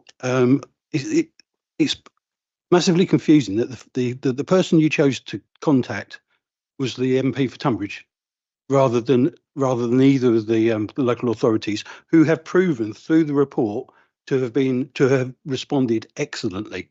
I have to say they have done a fantastic job. On January the 28th, I actually contacted our own excellent emergency response officer about the situation in Morley Road, with the road backing up and the problems down there. I told him about it, because he was unaware because of the lack of communication from your company. We know that the treatment works are out of action on Sunday. Nobody was told anything about this until Tuesday. I find it incomprehensible that the NHS, of all people, weren't told. The arrangements for the distribution of water have been picked up by other members. What I find staggering is that you opened a water distribution centre at Fordcombe Village Hall, yet the town of Tunbridge had no water. Fordcombe? Who's going to get to Fordcombe? Fordcombe is hardly accessible. To the council's credit, it provided a fantastically better location for the water distribution centre on one of our car parks, and it was instrumental in setting up that first meeting of the tactical coordinating group. But that's a full 3 days after South East Water realised it had a problem. So we've already asked the questions about why did the backup system not work. We now hear that there's going to be improvements. That's welcome. Can I ask, were the reservoirs being replenished on Monday when you realised there was a problem? I know you only had you've only got a couple of tankers, and then the fact that elected members and customers were left without any updates. We had no information to pass on to our residents. I was phoning South East Water to try and get any information out of you, and then passing that on social media. I have to say there was a remarkable contrast between the event affecting Sevenoaks and Tunbridge and the later event, because the communications in that instance have been excellent. I've been really impressed by the way that was handled. I've been really impressed by the way that our communications team at the council have passed on messages to members too. So we've been able to keep everybody up to date. Is there a hierarchy about keeping some of those reservoirs replenished? Because we're aware that nine schools were affected, including Nexus, which is in my own ward, which has got particular issues that it really needs a supply of water. Because we've got a concentration of schools in South Tunbridge, and keeping those schools open, and that reservoir in Baltic Road in Councillor Hoskins's ward, that also, I believe, feeds the cottage hospital. So the idea that the cottage hospital would run out of water when it could be replenished by tanker seems sensible, but it's just massively frustrating. I hear that there's lessons are being learnt. I've got a question about the Tunbridge water treatment works. Is it possible to make that more resilient to flooding incidents? And I say that because we all know that water treatment works is actually in the middle of a floodplain. So for many months of the year, that area is underwater. So is it possible to make those boreholes and the treatment works itself more resilient to these kind of incidents? Thank you very much. Quite a few questions. I'll try and answer as many of those as I can. So we've already, certainly we apologise for the comms on the Cramptons Road incident. We know we didn't get it right. We know, and hopefully you did see those reflected in the Trosley incident. And there's still more that we can do. One of the issues, which again, it's something we need to know for make sure doesn't happen again, is the airlocks in the system were unexpected for us. So we did expect the system to recover on the Tuesday. When it hadn't, that was why we then realised we had a bigger incident than we expected. And that's, as Rob went through, the Tuesday and Wednesday was clearing those airlocks. So that was, part of the reason this isn't such a bad one for us, is that we didn't communicate right early enough, and we did underestimate the impact of the incident. Regarding reservoir refills, we don't have a hierarchy for refilling reservoirs, but we effectively will always have to do it sequentially. We always have to bring the water with us if a system has drained down, and certainly we try and do that as quickly and as safely and as we can without impacting the water quality. So we don't have a hierarchy for filling reservoirs, but for schools and hospitals, particularly hospitals, we have contingency plans developed for every hospital, and wherever we can, we will have a tanker filling programme agreed with them so that we can keep hospitals in supply with tankers. As I say, previously we've relied on third-party tankers, as most companies have, but as these new tankers arrive, we'll have more internal ability for that. And that's certainly what we do. With schools, again, one of the key things that Paris and the team are now looking at is working more closely with schools to develop similar contingency plans for schools. But actually tankering, we're not going to be able to tanker into all of these. There are other ways we can maintain their supplies with temporary storage things. That's what we're trying to develop to make sure we have in place. With regards to Tunbridge Treatment Works, there are plans in this 5-year period that we've applied for funding for to do a lot more work at Tunbridge. And for those that do know, it is, as you say, the Tunbridge Treatment is right by the river. It's right by the playing field, and the boreholes are in the middle and around the edge of the playing field. And that is used as a floodplain. And there's two issues there. One is that floodplain can be used by the Environment Agency. They can almost manage that river level floods. And liaising with them can be challenging, and we need to understand how they operate that river, because that can have a big impact. But there's two problems there's the being able to access the sites, because as you know, that when that site floods, it properly floods, and it is literally under sort of 3-4 feet of water. The site is protected such that when the floods remove, we can restart the site, so they're flood protected they won't be damaged. But that's very different to being able to keep the works running during floods and restart them more quickly, because one of the challenges we have at Tunbridge is when the flood waters recede, as Rob mentioned in his presentation, the quality of the water takes some time to get back to normal quality. So what we're planning in this AMP is to put additional treatment at Tunbridge that will enable us to bring that supply back into supply more quickly and keep us running it for longer before it goes off due to the floods. So there is some work to do. Thank you. Anna Cope. Thank you, Chair. Actually, what I was going to ask has been covered by what Mark said, so thank you. Thank you. Franny. Thank you. Mark also said much of what I would have said. I'd just like to say that you did actually keep replenishing Bloodshots Reservoir. I live just round the corner from it, and there were constant flow of lorries there. They managed to mash up the pavements at the same time, but you have now fixed those, so thank you for that. It did flood once, 2 Bloodshots Reservoir, into neighbours' houses during the lockdown. So I don't know whether it needs some look, but I'm also thinking, I don't know, I know nothing technically, but we're very high up there, which is why we were the last to get our water back.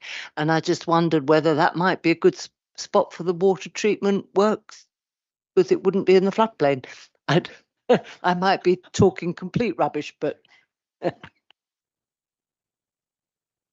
Interesting. I mean, unfortunately, the best way to design a treatment system is to have the treatment works nearest the water. So quite often they are in floodplains, and then we pump the water from there to the tops of the hills, which is where the service reservoirs are. So that's, unfortunately, that's the ideal situation for us, is that we can protect it from flooding, but it's nearest the raw water source.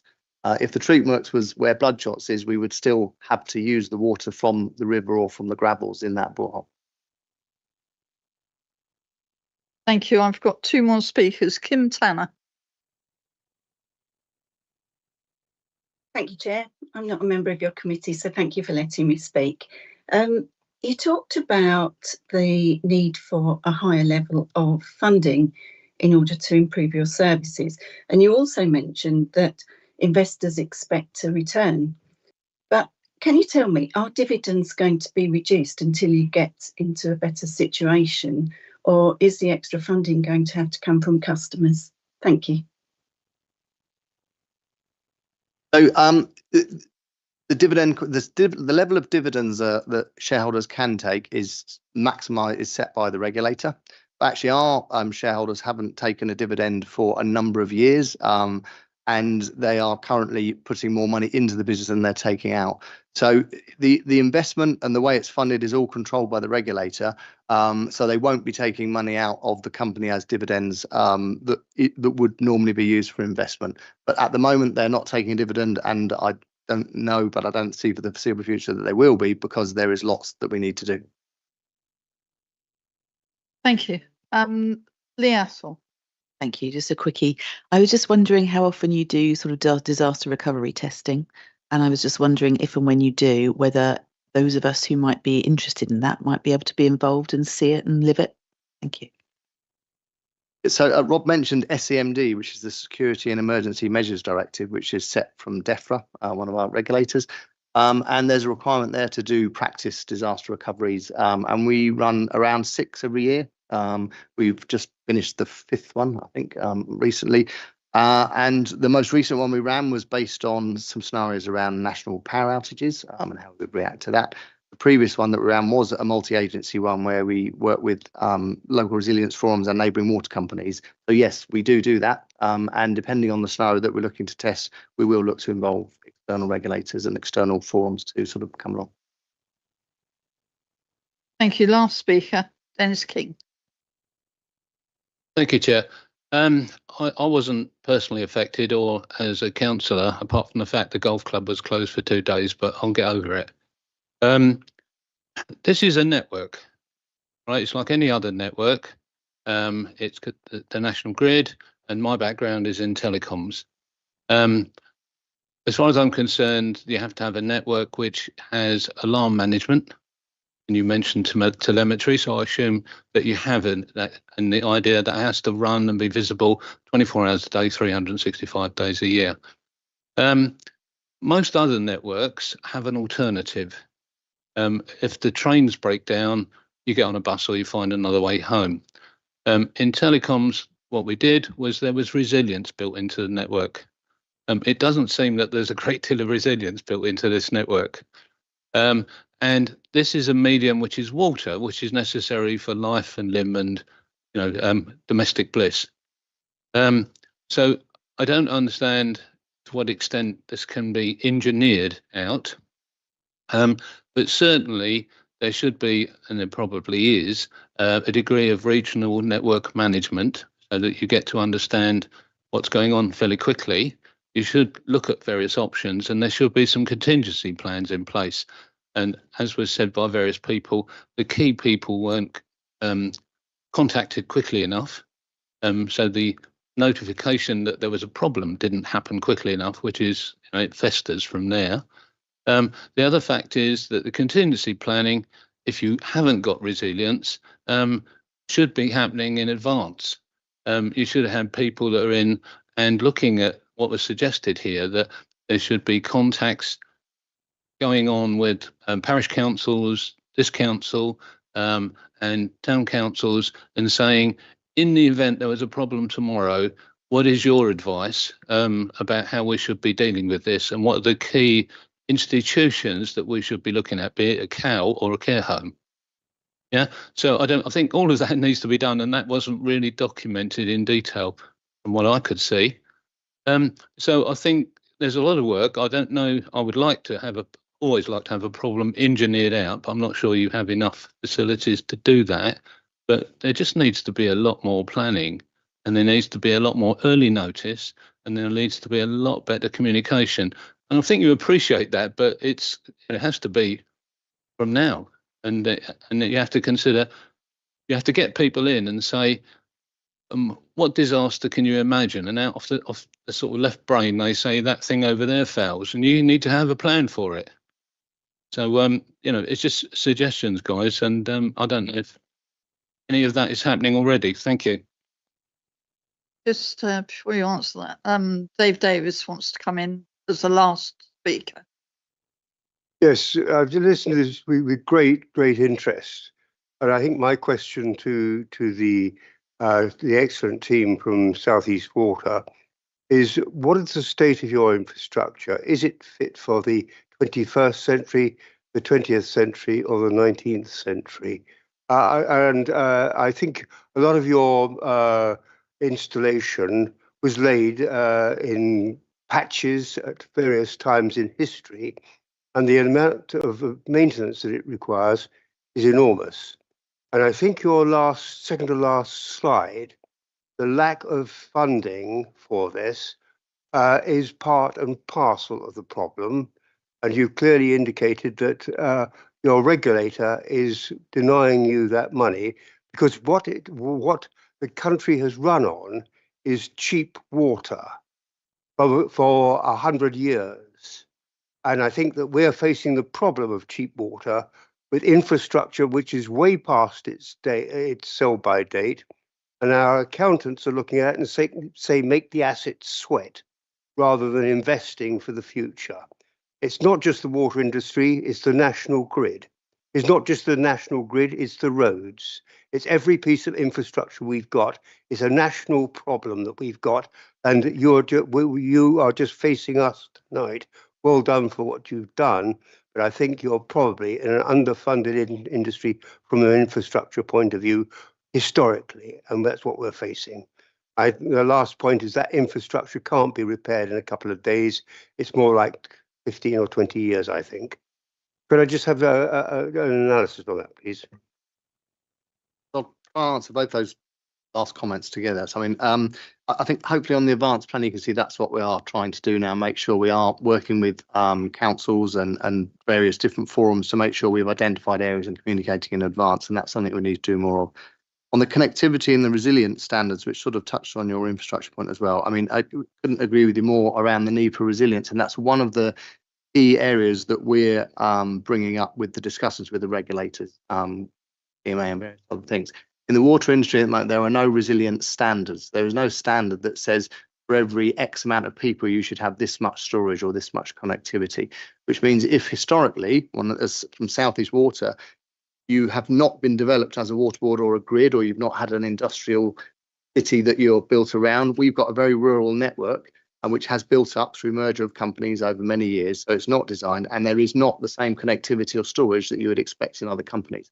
So for us to change that is difficult, and I'm in agreement with you. I would love to engineer it out, and that is absolutely what we're trying to do. But to your point, that will not happen. And that is very much what we've tried to do in our business plan this time, is to say we need to step up the resilience, because the extreme weather, the climate change, the change in way people are using water have all come together in the last 5 years to bring these points together. But you're right, we cannot fix it overnight. What we can do overnight is get better at responding, get better at planning for the events, put more preparation in place, and that's what we're trying to do.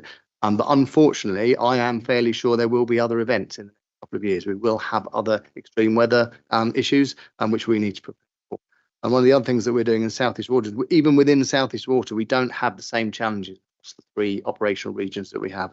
Our Western region, because of the way it historically is developed, has a good headroom of water source availability, a good amount of storage, and a good connectivity, very resilient network. In Sussex, it's got lots of water, it's got a fair bit of storage, but it's a very linear network, not very well connected. So that's what we're focusing on. And in Kent, it's fairly well connected, but we don't have enough headroom in our raw water availability or in our storage in the system. But even within South East Water, because of the way they've developed, there are different challenges. So you're right, it is an engineering challenge. It does need investment and it won't happen overnight. But we're very clear on what we need to do. And what we need to do is work with the regulators and stakeholders. Thank you very much. I think I need to thank you all for coming from South East Water and facing the wrath of the council. And the scrutiny has been done really well, I think, this evening. We've got a recommendation at 3.1, which is a bit bland, but can you all agree? Thank you. Right, whilst I introduce the next item, perhaps you'd like to depart. Thank you very much.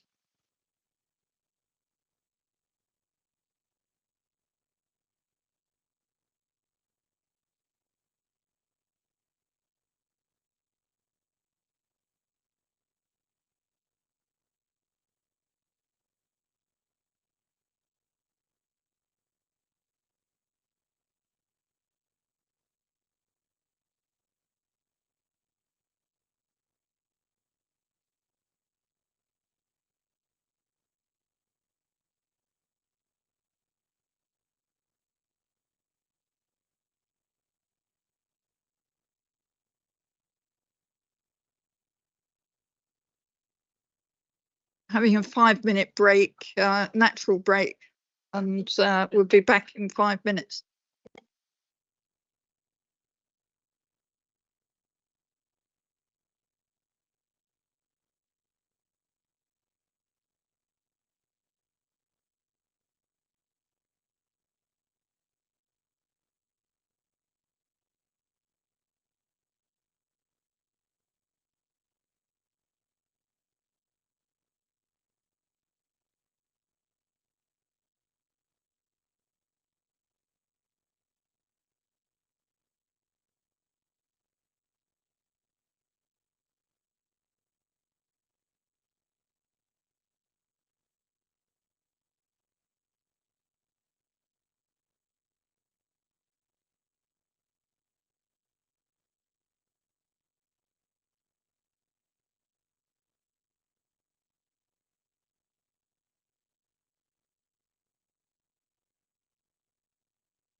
Okay, we're starting again, and we're going to start with agenda item 9, the corporate key performance indicators, and we've got Jeremy here to speak on this. Thank you very much, Chair. Yes, this report relates to the period up to the end of December 2024, so Q3. It flags up good news and areas of focus. I won't go through everything line by line on this, you'll be pleased to know, but just to pick out a few areas to highlight. So in terms of some of the good news, there's been a drop in antisocial behaviour and fly tipping. Number in temporary accommodation dropped to 3. And waste collection performed very well during Q3 with 100% completion rates and the lowest number of complaints for over 2 years. However, as you can see in some of the areas of focus, it's still quite challenging to get recycling and composting numbers back up. There is a programme of promotion scheduled for the coming year, which will hopefully address that issue. The 5-year housing land supply has dropped and has dropped further since Q3 as well, predominantly due to the changes in the calculation around need related to the EF. And work is also ongoing in terms of dealing with the housing register backlog. Just a couple of more general points about the KPIs. Obviously, they just provide headline information, but if there is anything within the data that members of the committee want to scrutinise in more detail, then obviously either further information can be provided outside of a meeting or further reports, detailed reports could be requested for future meetings. And it should also be noted, and this came to the, I think the last ONS committee, the adoption of the new annual service delivery plan. With this, this suite of KPIs that I'm presenting in this report will be replaced with a long list of 25, 26 priority actions and new KPIs. The proposal with regards to reporting Q4 is to avoid confusion between these two sets of data. However, it should be noted that it will not compromise the time frame within which members will receive the information. In fact, probably be a little bit quicker. And the introduction of an end of year report will hopefully be seen by members as an improvement on this year's. But I'd welcome any. Thank you. Well, Dennis. Thank you, Jeremy. Just a quickie, really. The one that I picked up on was the long-term sickness, signed-off sicknesses.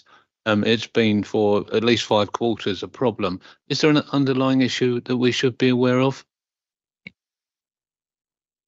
My understanding is that there isn't an underlying trend in terms of there's not a, I don't know, for example, there's not a sort of stress-related, work-related reason for that. Having had discussions with HR, I mean, it does perhaps have a link to a more aged workforce that's increased over years, but I don't think it's solely down to that. Thank you. Dave Davis. Thank you. The ones I'm looking at is the one on enforcement, and it's nice to see some of the figures, but how much of that was connected with the manager we had in place at the time, who's now left us? Yes, I think there are some challenges with regards to resources in that team. So there may maybe without wishing to preempt it, because I haven't got the data yet for Q4, but there may be a slight dip in Q4 reflecting that that situation. Thank you. I've got a question. Page 67, under planning, 100. The percentage against government target of 60% for major apps doesn't mean a lot to me. I've become aware recently that there's a backlog in planning. I'd really like to drill down a bit with some of these numbers and perhaps get an indication of how many applications are outstanding and how long they've been outstanding for, both on the major ones and the others. Well, I think there's 3 lots. But I think I'd like numbers, really, and how long they've been outstanding, so that we can judge it against that. I think it'd be more meaningful. Thank you. Mark, good. Yeah, thank you very much. Yeah, I agree with that. I think getting a clearer picture of what's going on in there with those planning applications is a really good idea. Mark Twain said there's get lies, you got damned lies, and then you got statistics. And I think there's something in that when we talk about the fly tipping stats, because I know that we're seeing a drop on paper in what's being reported, but what I'm seeing on the ground is significantly different. In the urban area of Tunbridge, we're getting repeated fly tipping of large items like settees, and they're actually coming back to the same place. So people are using certain areas as dumping grounds. And I think Councillor King's probably aware of Whistler Road. Top of Whistler Road at the bus stop is one, and there's another couple in Trench that I can think of as well. So I think there's a problem where the removal of the freighter service has got impacts, perhaps not across the borough, but in urban areas. Just cross-communicate, Chair, is that all right? Because that point was raised up, just to clarify something that Councillor had said. You're quite right, that's an issue, but it's more complex than that. It's antisocial, it's drugs, it's police issues and what have you. So it's not just purely fly tipping, it's just behaviour that's coming out in all sorts of ways. And I'm not sure that's in the statistics, because you only need one to make you feel bad. But anyway, so I am aware of it. Thank you. Yeah, I will have to follow up, colleagues, in regards to further detail on Lee. Just a very quick clarification on KPI 37, which is about assessing housing register applications. Am I right in thinking the data is looking as if, for example, April to June, we did a month's worth? Are we catching up 1 month every quarter? We are. That's a bit scary. Yeah, it looks like from Q2 to Q3 they caught up by 1 month. The same for July to September, they caught up 1 month, and then October to December they caught up 1 month. So we're taking 3 months to catch up 1 month. From Q1 to Q2, it looks like they caught up a little bit more than a month. No, 15th of July to the 15th of August, a month. Oh, and that's the time frame that they're looking at. That's what I'm saying. Yeah. So they're only looking at 1 month's worth of backdated housing register applications every quarter. That's the priority date. Yeah. Golly. Okay. I don't know what I'm saying, but it's a bit scary. I think Ellen has put her hand up and maybe able to answer. Thank you, Chair, and apologies, my camera seems to have decided it doesn't want to switch on this evening, so you'll all be spared that particular delight. I just wanted to say that Councillor Athwal is right about the sort of pace What these KPIs don't factor in, though, is the sort of input factor in that, which is continued higher level number of incoming applications that need their initial review as well, because we always do an initial review. So that's also keeping the register numbers and the numbers waiting for assessment higher. So we are, as I think was touched on earlier, looking at some additional resource in that area to try and maintain that. We have also had some staff sickness in the allocations team, which has meant that backlog hasn't been going down as quickly as we would like. So we hope to see an acceleration in those statistics in the coming months. Thank you. Thank you. Matt Borton. Thank you, Chair.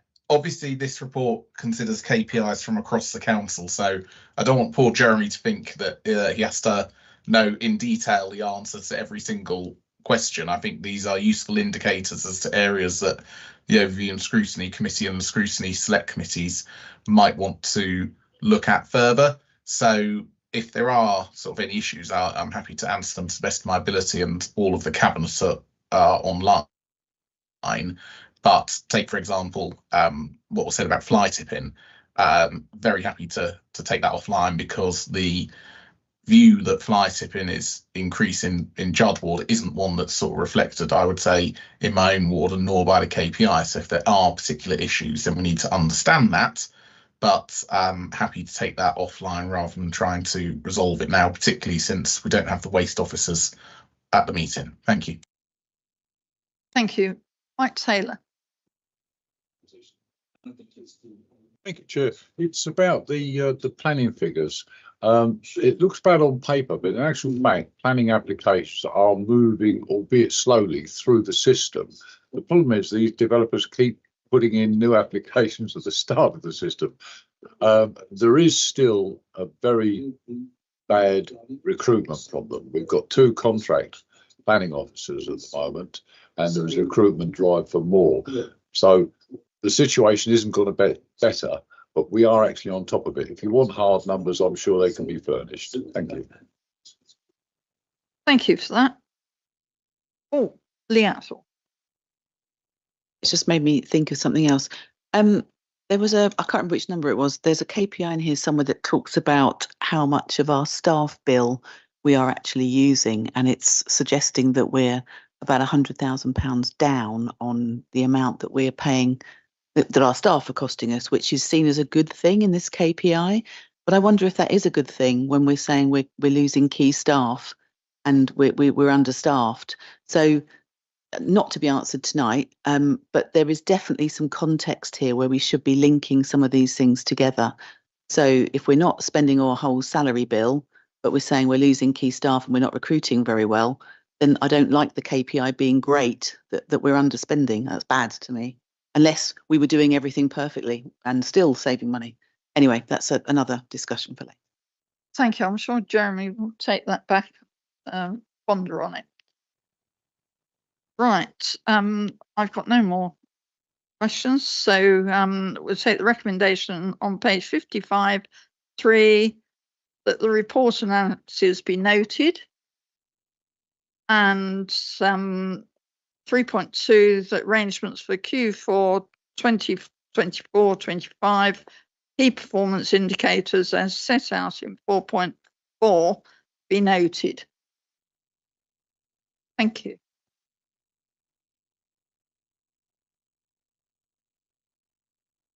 Next one's Jill, the agenda item 10, review of parish partnership panel.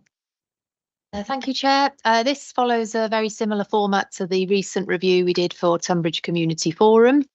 So all members of Parish Partnership Panel were contacted to seek their views on the current venue, style and format of the meeting. Their responses are provided in one. The good news is that overall the members are largely content with the current meeting format.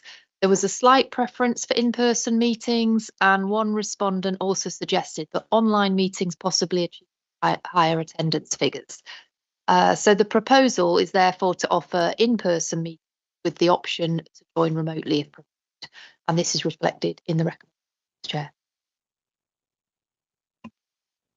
There's no speakers on that one, so can we agree the recommendation at 3 on page 77?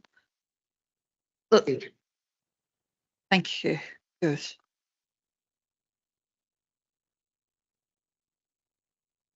Right, on to agenda item 11, affordable housing delivery. Eleanor, were you going to introduce this item? Yes, thank you, Chair. There were just a few brief things that I wanted to say on this report. One is that it gives anonymised examples of a number of cases in the borough where there are challenges around ensuring that we achieve affordable housing delivery. Medium-sized schemes in particular have operational challenges for finding an RP, so that's a medium-sized scheme overall, therefore where the number of affordable homes delivered on site might be smaller, and therefore the economies of scale that RPs need to get to maximise their operational efficiency are often more challenging. And with large multi-phase schemes, it's often more challenging to lock down the affordable housing provision in 10 years and then stick to them over a number of phases, given the changes in viability that can happen over time. Members may also have seen a recent appeal decision that came through on a site in Platt, where affordable housing and how to secure this has been a key issue. And so officers need to consider the impact of the PINS ruling and how we work as closely as possible with the developer and any registered provider partner that they bring on board to ensure delivery. The report also includes an action plan that's been jointly owned by planning and housing officers really successfully to ensure that we're having really robust conversations with developers on this subject and also with RPs, and triangulating some of the information that we get from both of those parties, which doesn't always chime. So it's very useful for us to be able to be a conduit of information in the middle and ensure that all of those schemes are going through a robust process to make any changes to their planning approvals. Thank you, Chair. Thank you. Liathwell. Just a silly quick thought I had when I was reading this report. It felt to me as if we were almost saying that S106 money is sort of not working very well because, housing authorities don't take on the houses or viability studies come on board and put it all out of whack, really. So really stupid, not looking for an answer, but just thought I'd get it out there.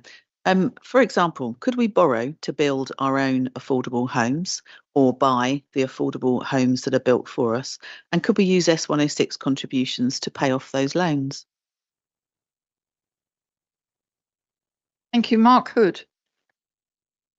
Thank you very much, Chair. Yeah, I think Councillor Athwell's question is a really good one. I know that we quite often, developers don't deliver the houses that they should do on site, so using that money to build it ourselves could be a way forward. We're told by the government that they're prioritising affordable housing, but it doesn't seem to be a huge amount of evidence that this is actually filtering through to councils like ours. 5.2 of the report, I think this actually illustrates perfectly that many housing associations are actually unwilling to play their part in increasing the number of social housing units in boroughs like ours. And they're incapable of doing the job. So council should be stepping in instead. That's our belief. 5.4, it talks about the smaller numbers of units which the housing associations aren't interested in. Is it possible that councils like ours can snap these units up and use them for affordable housing? Is that permitted within this framework? And I think it talks about this coming back to the Housing and Planning Scrutiny Select Committee, and I think it needs to. I think we need to have a lot more information because there's no benchmarking about how we get on. I know that there's the Kent Analytics have just published their stats, and we do pretty well when it comes to the percentage of affordable housing to normal housing that's delivered. But we're not delivering a single unit of social rent, affordable housing in the form of a housing association property. And we know that going the other way right to buy is actually removing numbers. And Clarion are selling. They're selling properties on the open market. We know that they're auctioning off properties. The system is, as the report says, is absolutely broken. So there's no point having a commitment to a housing company written on a page if this council's not going to do anything about it. So are you suggesting it goes back to housing planning? Well, I think in the report it says there's going to be a report coming to housing and planning, but I just think that when it does, we need to make sure that we've got benchmarking in there. Grant Thornton, our auditors, have told us we need to have benchmarking in our reports, and that has to be the case, because we can't see from this report how this council's faring when compared to our neighbours, and it's not doing very well. Sure, someone's noted that. Thank you. Well, this was a matter for information. So, are there any other comments? I was pleased that it came forward because I believe it's quite an issue and will become more so. David Thornywell. Just to make a comment, residents in East Malling have learned that you can serve freedom of information requests on the planning inspectorate. I didn't know, and not giving a name, but you can ask what happens in appeals and so forth against a particular company. One of these things reveals how this particular company across Kent been given permission for affordable houses in their application, and then in a large proportion of them they apply for it to be changed because they say it's no longer viable. And I think that indicates that this system, I think, is a lot of wishful thinking, and we need to build really affordable housing.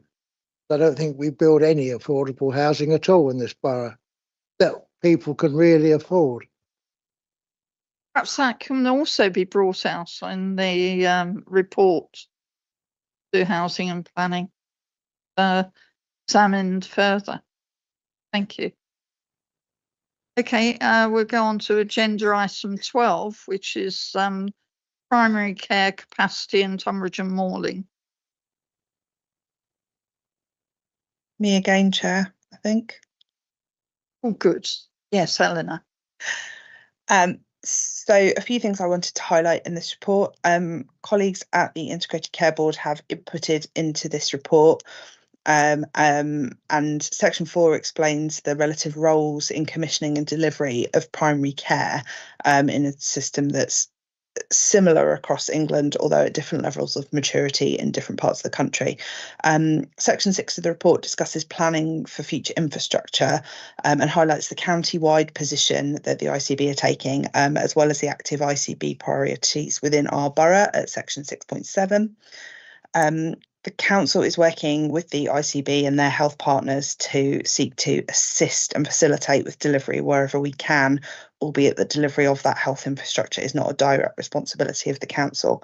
Council's planning authority does have a requirement to ensure those contributions are received, and our statutory planning relationship is with the ICB. They are the commissioning authority of primary health delivery in the borough. So those are the key points that I wanted to pick up, but I am very happy to try and take any questions or to indeed to feed them back to the ICB. Thank you. Lee Athwell.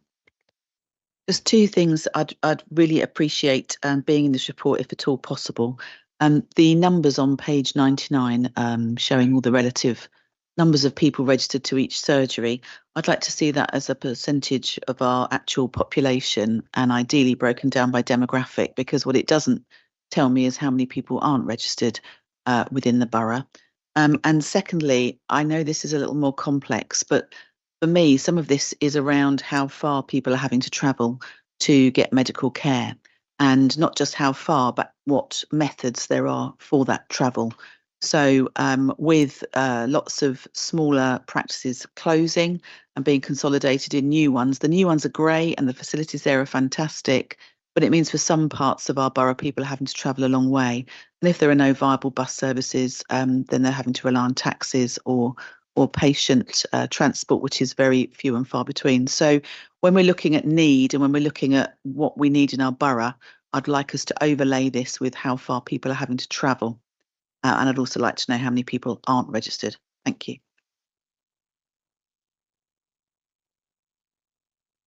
Thank you, Trudy. Dean. Thank you, Chairman, and thank you for taking this item. I think that the lack of access to GPs is probably the top priority now for our residents. It's the thing that most people complain about in the high street. Given the paper that we've got in front of us, once again, I'm always amazed at quite how complex the structure of the NHS is, and that somebody needs to go through it and sort it out. But we're stuck with what we have. And it makes it very difficult to know exactly who is responsible. But the fact is that the system is not working. Residents are unhappy about it, and GPs are unhappy about it. And we need to find a way to improve what's going on at the moment. I noticed in paragraph 5.3 that there is a delivery plan, or there was a delivery plan, 2-year delivery plan, for recovering access to primary care. And I'm assuming that that's recovery from pre-COVID. But performance is still not achieved at the end of these 2 years. We still have long waiting lists, and this affects the GPs too. For instance, I've spent quite a while with GPs in the last couple of months. For instance, if you have a knee surgery patient who ought to be or has been referred to a surgeon, if there is a waiting list of something like 6 to 9 months before he can get to surgery, then during that 6 to 9 months he's under the care of the GP, and typically we'll need another 4 or 5 appointments from the GP on pain management and on physiotherapy and on other things, and that blocks the appointments for other new patients. And for instance, the waiting list for adult assessment for ADHD is now 4 years long. This is blocking the new patients' requests. In paragraph 5.5 talks about the new telephone system, and I think that has been helpful, and progress is being achieved on that. And 5.6 also reports the additional staff that are being recruited. But at 5.8, we're told that since 2022, there's only been an increase of 1.1 full-time equivalent against the data, which shows that 6 of our GP surgeries have rates of growth far in excess of that. So the number of GPs that we're appointing is not even keeping up with the rate of growth. We're told in this report that developer contributions are sought by the ICB, but in the 3 recent planning applications in this area, one in Kings Hill and 2 in Westmoreland, the GPs locally were not told about applications from care homes. And we're told in the papers that the ICB puts forward what is needed by the local GPs. The local GPs were not consulted by the ICB, and they were not visited by the ICB. And as a result of that, the GPs their views were not put forward to the planning authority. And just as an example, one care home with 70 beds needs something like 4 or 5 hours of a GP attention. And the comments that were brought to the planning committee suggested that this really didn't matter because the people who were going to go into the care homes would be living in the local area anyway, and that therefore these would not be additional patients. But of course they are. A, they're getting more needy, and B, the houses that they vacate are now filled with somebody else. So they are an additional burden, if I can put it that way. It's not a word that I want to use, but they are an additional responsibility for GPs, which were not there before. So the strong message that's coming through is that the GPs themselves are getting left out of the consultation about the needs that they have to fulfil the services that they want to deliver. And I had, as I said, some discussion with the GPs, and we came to the conclusion that it would be a good idea if GPs could speak directly to our staff here, rather than through the ICB, who don't seem to be getting the message. And one of the local GPs offered to come to this meeting, or a meeting of this committee, but in fact wasn't told that it was meeting. And we need to get meetings of this committee or another committee where we have the right people in front of us. If the ICB are not doing their job, then we will have to get some contact direct with the GPs. And the local GP that I spoke to wrote to Tunbridge and Morling and asked if they could have a briefing for GPs to contribute to the debate about the local plan and what that should say about the needs for local surgeries. And I was frankly horrified when she received a reply back which said, in essence, that the planning staff do not have time to consult with them. I understand what was said in the letter. The letter said we can only have time to talk to the people that we have to consult as statutory consultees. And the statutory consultee is the ICB. But the ICB is not doing its job. And as a result of that, we are not getting the full story as far as what our GPs in Tunbridge and Morling need. So I'm not a member of your committee, Chairman. I forgot to mention that at the beginning. My apologies. But I do think that we need to have a meeting where we've got the ICB and the GPs here in order to hear their voice and to get a local plan which actually reflects what local GPs want and the needs that they have rather than what the ICB thinks they have. Thank you, Chairman. Thank you, Eleanor. You've indicated. Thank you, Chair.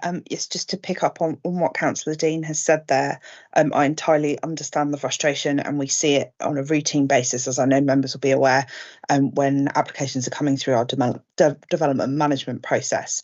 I just want to issue a couple of notes of caution, though. I understand the pressure that GPs are under, but they are commissioned businesses. And as an organisation, I think we need to be very careful about putting ourselves between the commissioning body and the commissioned organisations. I wonder if perhaps members might wish to consider as an alternative how we might apply pressure on the ICB to demonstrate to us that they have consulted with the organisations they are commissioning. That's not just GPs. There's a lot of primary care providers about needs, etc. Because then it isn't just about health provision. We would have the same set of considerations potentially with, for example, education provision, because we get our comments from the local education authority. We don't take comments from individual schools and trusts and nurseries, etc. around that type of provision. That's done through the education authority. So I think there's definitely something that we could do in encouraging and working with those statutory consultees to demonstrate what they've done within their business areas to demonstrate that consultation. But and obviously the members are welcome to take any soundings they wish informally. But I would have to advise against a meeting where the ICB and GP practices were able to play out any disagreements they might have about their commissioning relationship through the offices of this council. I think we were putting members in a really challenging position if we did so. Thank you. I've got 4 speakers. Bill. Thank you, Chair, for allowing me to speak. I'm not a member of your committee.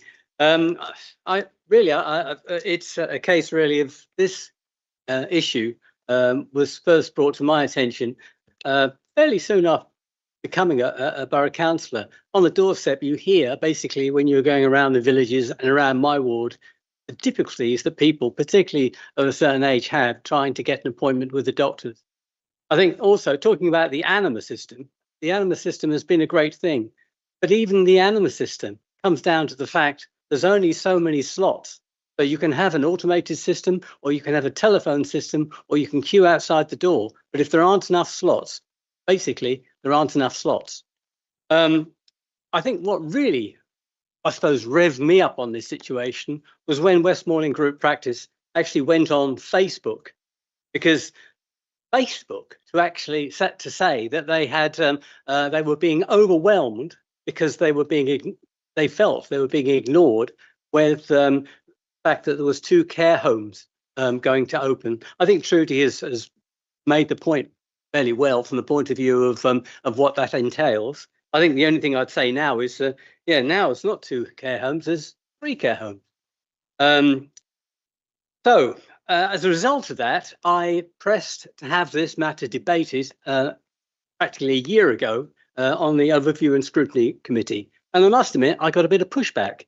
And so I went to Adrian Stansfield, because as far as I could see, this is a matter of high importance. And as a matter of high importance, Adrian supported the idea that it should go to the Overview and Scrutiny Committee. And it was due to go to the Overview and Scrutiny Committee in November. And I believe that the officers were working, or thought they'd be working together with the ICB to produce a report. It didn't happen because I think Eleanor's quite right. I think the whole thing is it would be a very good idea to push the ICB to actually consult with the people who are providing the primary care. That they had an instance there when perhaps they could have demonstrated that, but they didn't. So I thought we'd be talking about this in February. We weren't, because in actual fact, we were discussing the budget. So finally, we get to the situation now where the report has come. And I have to say, it's a detailed report. It doesn't actually produce a great deal of light. I'm disappointed by it. And I'm also disappointed, really, that from the point of view of as Trudy said, that in actual fact, we should have actually been inviting speakers to actually to illustrate the points. There's a table at the back of the report, and it's a very detailed table, but I don't think it actually illustrates the point. The point, I think, is that when you actually look at the ratio of patients to doctors across England, there's a nice chart which was produced by the BBC with the Nuffield Trust. And I think there's 4 bands, really. I think that 1,500 to 2,000 patients per doctor, good. 2,000 to 2,500, not so good. 2,500 to 3,000 patients per doctor. And then there's a situation where the really bad situation of over 3,000 patients to a doctor. Where are we? We're on the second to last band. Where are we in Westmoreland Group Practice? We are well and truly stuck in that band between 2,500 and 3,000 patients. We're in a situation where planning, I'm on Area Planning Committee too. It's quite an exciting place to be, because I think the whole thing is that there's a lot of housing going through. And I think the whole thing is that a lot of the issues are infrastructure. This infrastructure matter hasn't been addressed, isn't being addressed at the moment. And basically, I look to the future and think of the amount of houses that we're going to be building. I cannot see a plan going forward that's a working plan to actually try and alleviate this situation. I think planning talk to the ICB. Who do the ICB talk to? I think the whole thing, the ICB can't help us with the local plan. The only people that can help us with the local plan is basically the individual practices. And I think it's a situation, the facilitation role of the ICB, I'm not trying to undermine that, but where does the plan come from? And I think the whole thing is there is absolutely no evidence that's going to come from the ICB. I think the whole thing is that my colleague behind talking about, we're talking about sustainability. And I think when you actually look at the future from the point of view of the villages, we're getting, if we were actually to expand the surgery at Kings Hill. And that's a big if. I think the whole thing is, I believe they've been trying to expand that surgery for more than 2 years. There's a logjam somewhere between the county valuer and the ICB. And the practice themselves are wringing their hands, because I think the whole thing in this report, it says maybe another 2 years. So 4 years, nothing happening at Kings Hill. When things don't happen at Kings Hill, it has a direct impact on the rest of my ward. And I know I'm being a little bit parochial from the point of view of talking about my ward, but I believe that you can actually expect the experiences that I'm having in my ward, I think, are repeated across the borough. But yeah, I think the whole thing is really what it comes down to is sustainability. I think the whole thing is how are patients going to get to these new surgeries? Where are these new surgeries? I think we are in a mess, and I think the whole thing is this report doesn't appear to say that we're in a mess. We were in a mess, we are in a mess, and I have to say in the future, we're in a bigger mess. I'd like to see a plan. Thank you for letting me speak. Thank you. Dave Davis. It's been asked, thanks.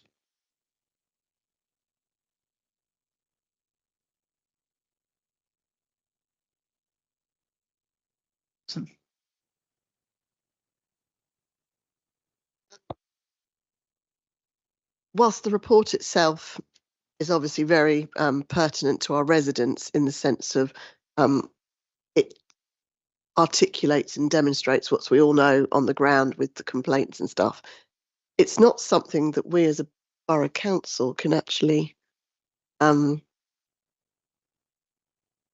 dictate how it happens. It's down to the ICB. The whole purpose of this committee is overview and scrutiny. We're supposed to scrutinise the work of the borough council. The work of the borough council is not how individual doctors' surgeries are run. That is down to businesses, because every Can I just interrupt? It is actually to scrutinise the work of the borough council, but also local issues that affect our the people in Tunbridge and Malling. Yeah, but it's now gone 10 o'clock at night and we're debating something that we have zero power over. I think we do, actually. Well, it's just been demonstrated that we don't, because it's taken Bill this long to even get this report to committee. Because the reason why, for instance, West Malling group practice has actually shown a reduction in patient numbers is because they're crap. And the reason Waterbury medical practice has had a 23% increase is because everyone from West Malling and Kings Hill has now gone to Wateringbury. And Wateringbury has over £500,000 of 106 contributions sitting there that have been given to the ICB. But the problem with Wateringbury surgery is they don't own the premises, they rent the premises. So why do they want to invest money in extending premises that they do not own? It's all down to the business model of how doctors' surgeries are funded in the first place. Again, nothing that Tunbridge and Malling Borough Council have any effect over whatsoever. So can I suggest that whilst this is very important in the facts of what it is demonstrating, it is not something that we are going to put right at gone 10 o'clock at night on a Thursday evening. Thank you. Paul.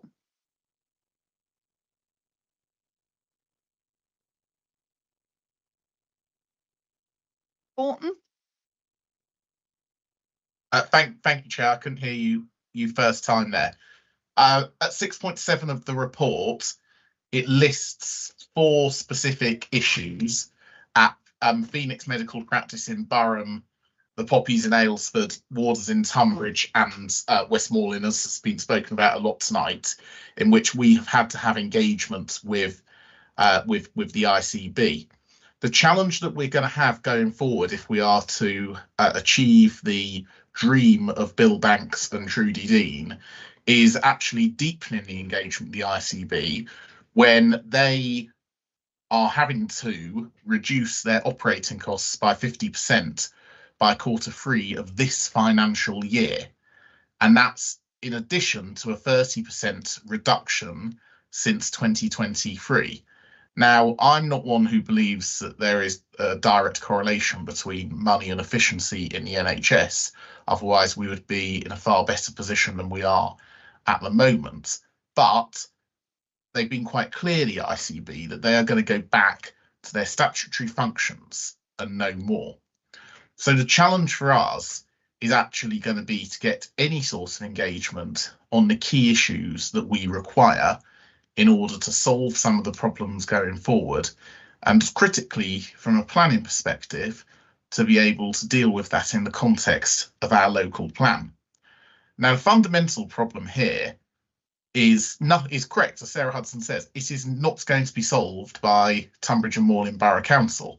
And that's recognised by the government. And you all know that I'm not a huge fan of the current government, but they've done something right, and that's abolished NHS England and brought that under democratic control through the Department of Health and Social Care. And they've also made clear that if/when we get devolution in Kent, the mayor will become the chair of the ICB, so that you can inject a bit of democracy into the health service, which I don't think would be a bad thing at all, because that way we'd be able in the long term to hold the ICB to account for the decisions they make in terms of planning local infrastructure, particularly as local plans are going to become more strategic in their nature. So I think it looks rosier in the future, but I really think we should lower our expectations as to what we can do in the immediate term. And regardless of who we're speaking to, it's going to be very, very challenging to solve this in the lifetime of this local plan. Thank you. Thank you. Tim Bishop. Thank you, Chair.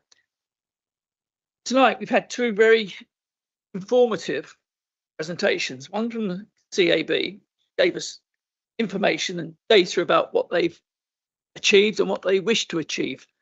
We then had South East Water here, who faced us and explained, yeah, they've got issues, but they are looking to go forward. This report tells us what the capacity is going to be, or hopefully is going to be. What would be quite nice if we could actually have someone tell us what they've actually achieved, rather than just telling us what they might be doing. And I know what the leader has said, and that we perhaps have to wait to 2029. But who could come to front of this committee to give us some guidance, some information about what they are achieving in this borough, so that we know what's happening? Thank you. And if I could, perhaps I should make a proposal that we should seek to. You're nodding your head. You don't want to do that. Yeah, Chair. It's an information report. You wouldn't be able to make up. We could hear what you want to say, though, and make a note of it for future. Well, I was going to say that it'd be nice to have someone from a relative body involved with the medical and care in our borough, giving us some information about what they are achieving and what they wish to achieve.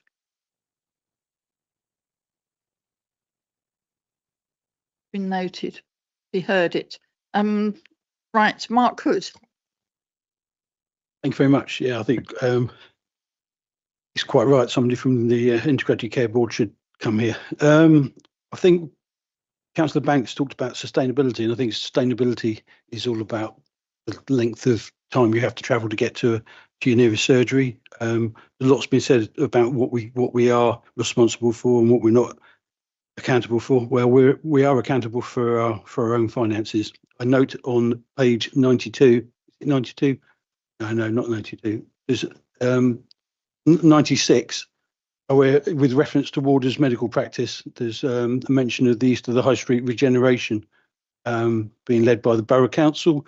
We all know that previously the Tunbridge Medical Group was able to build their medical centre there because they were given land at less than its market price, and there was a huge public outcry about that. And I imagine there'd be a huge public outcry if we ever found out that this council was thinking about repeating that, because it's not the council's responsibility to do so.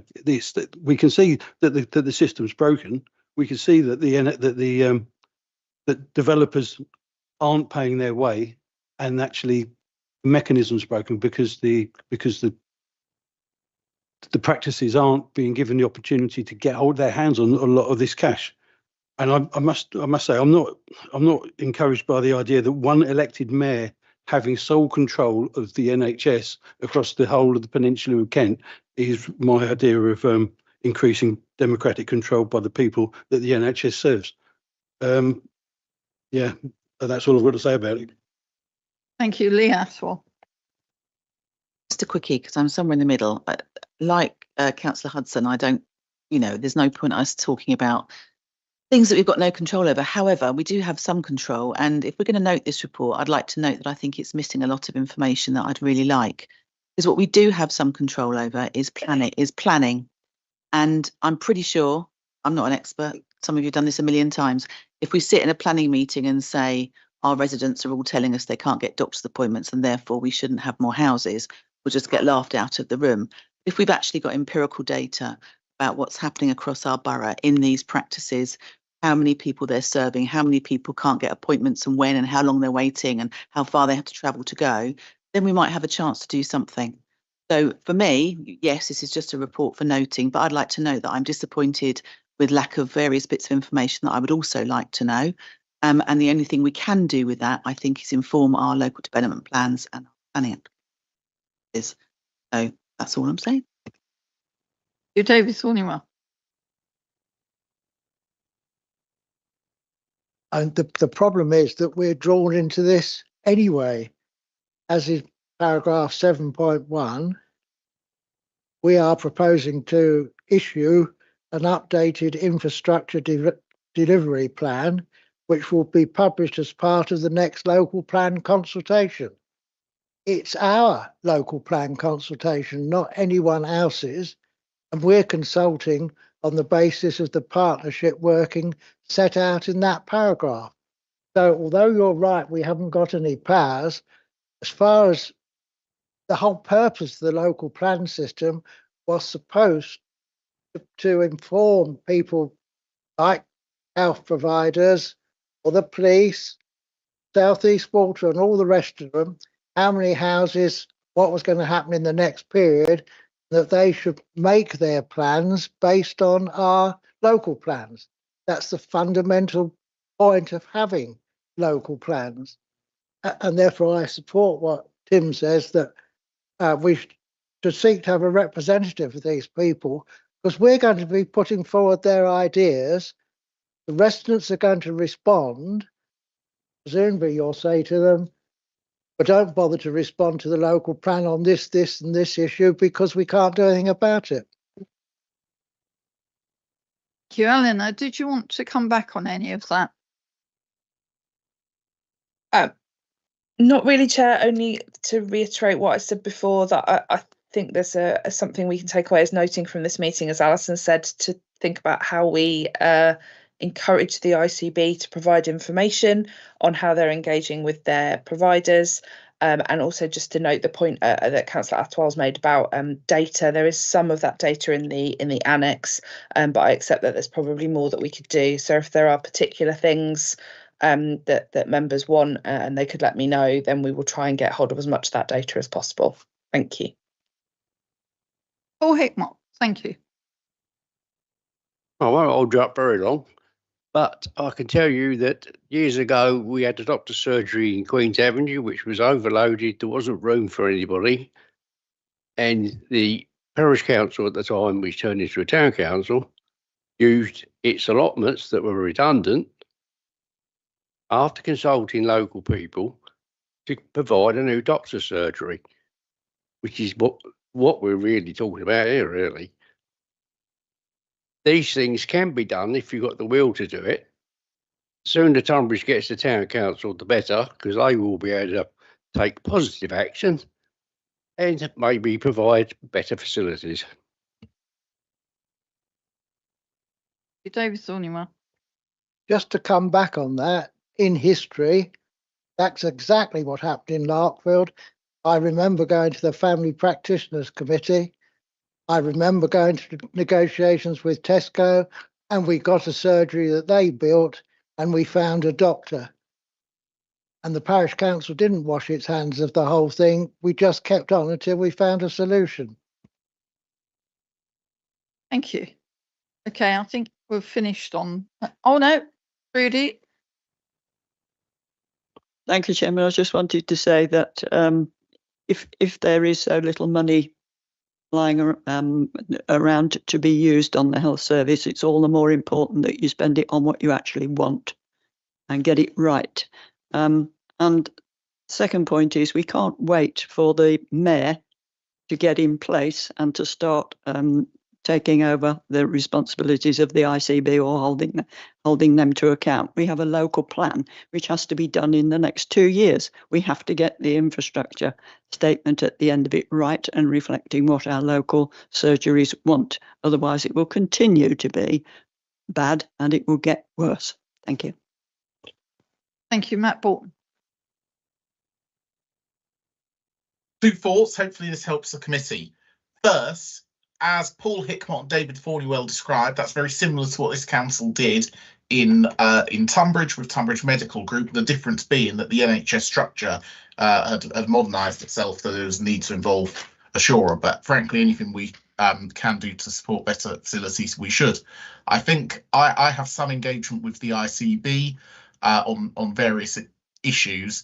If you're happy for me to do so, Chair, will write to the ICB following this discussion. I shall make it clear that there are a number of members who are disappointed with their lack of contribution and attendance, and I'm happy to ask them to come to a future meeting of this committee.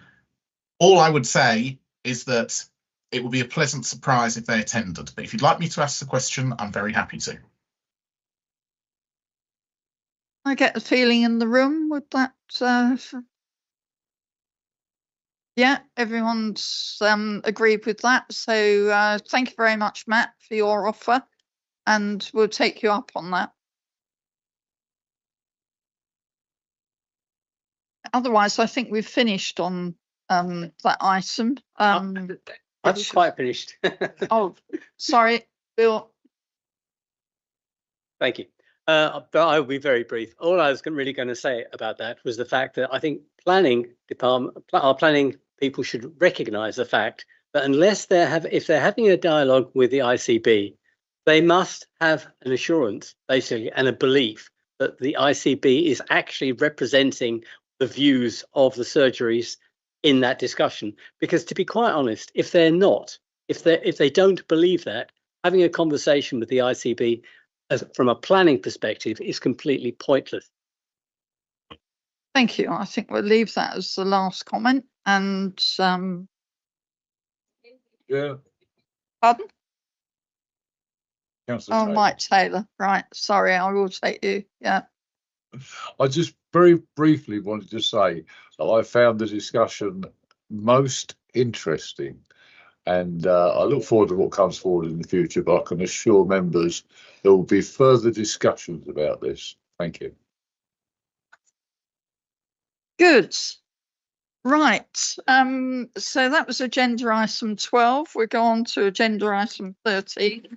That agenda item 12 was for noting, for information. Agenda item 13, use of overview and scrutiny procedure rule 15 little I in respect of call-in and urgency of decisions. I'm going to read out a paragraph. Summary and purpose of the report. In accordance with the Council's constitution, this report advises of the recent use of overview and scrutiny procedure rule 15 little I to suspend the call-in procedure for decisions relating to the local development scheme, the local housing authority fund, both taken by Cabinet on the 4th of March 2025, and the interim draft submission to MHCLG relating to local government reorganisation, taken by an extraordinary meeting of Cabinet on the 19th of March 2025.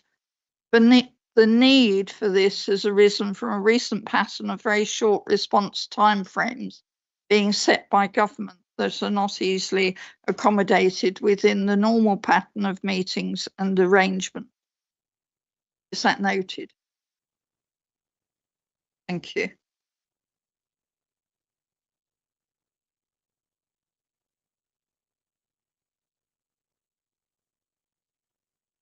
A record of decisions taken by the executive at item 14. Are there any comments? No. We'll go on to is 15, which is notice of forthcoming key decisions. Do I have any comments on that? No. Okay, item 16. Our work programme. I'd just like to make the comment that the Agile reports, there's at the moment there's a lessons learned review going on. Mark Rose won't be happy about that. And about Agile, and that report will come back to the next meeting of this committee. Are there any other comments, any additions to the work programme that anyone wants to make? No.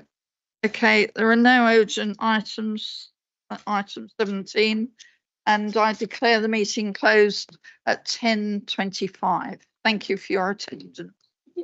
Good night all.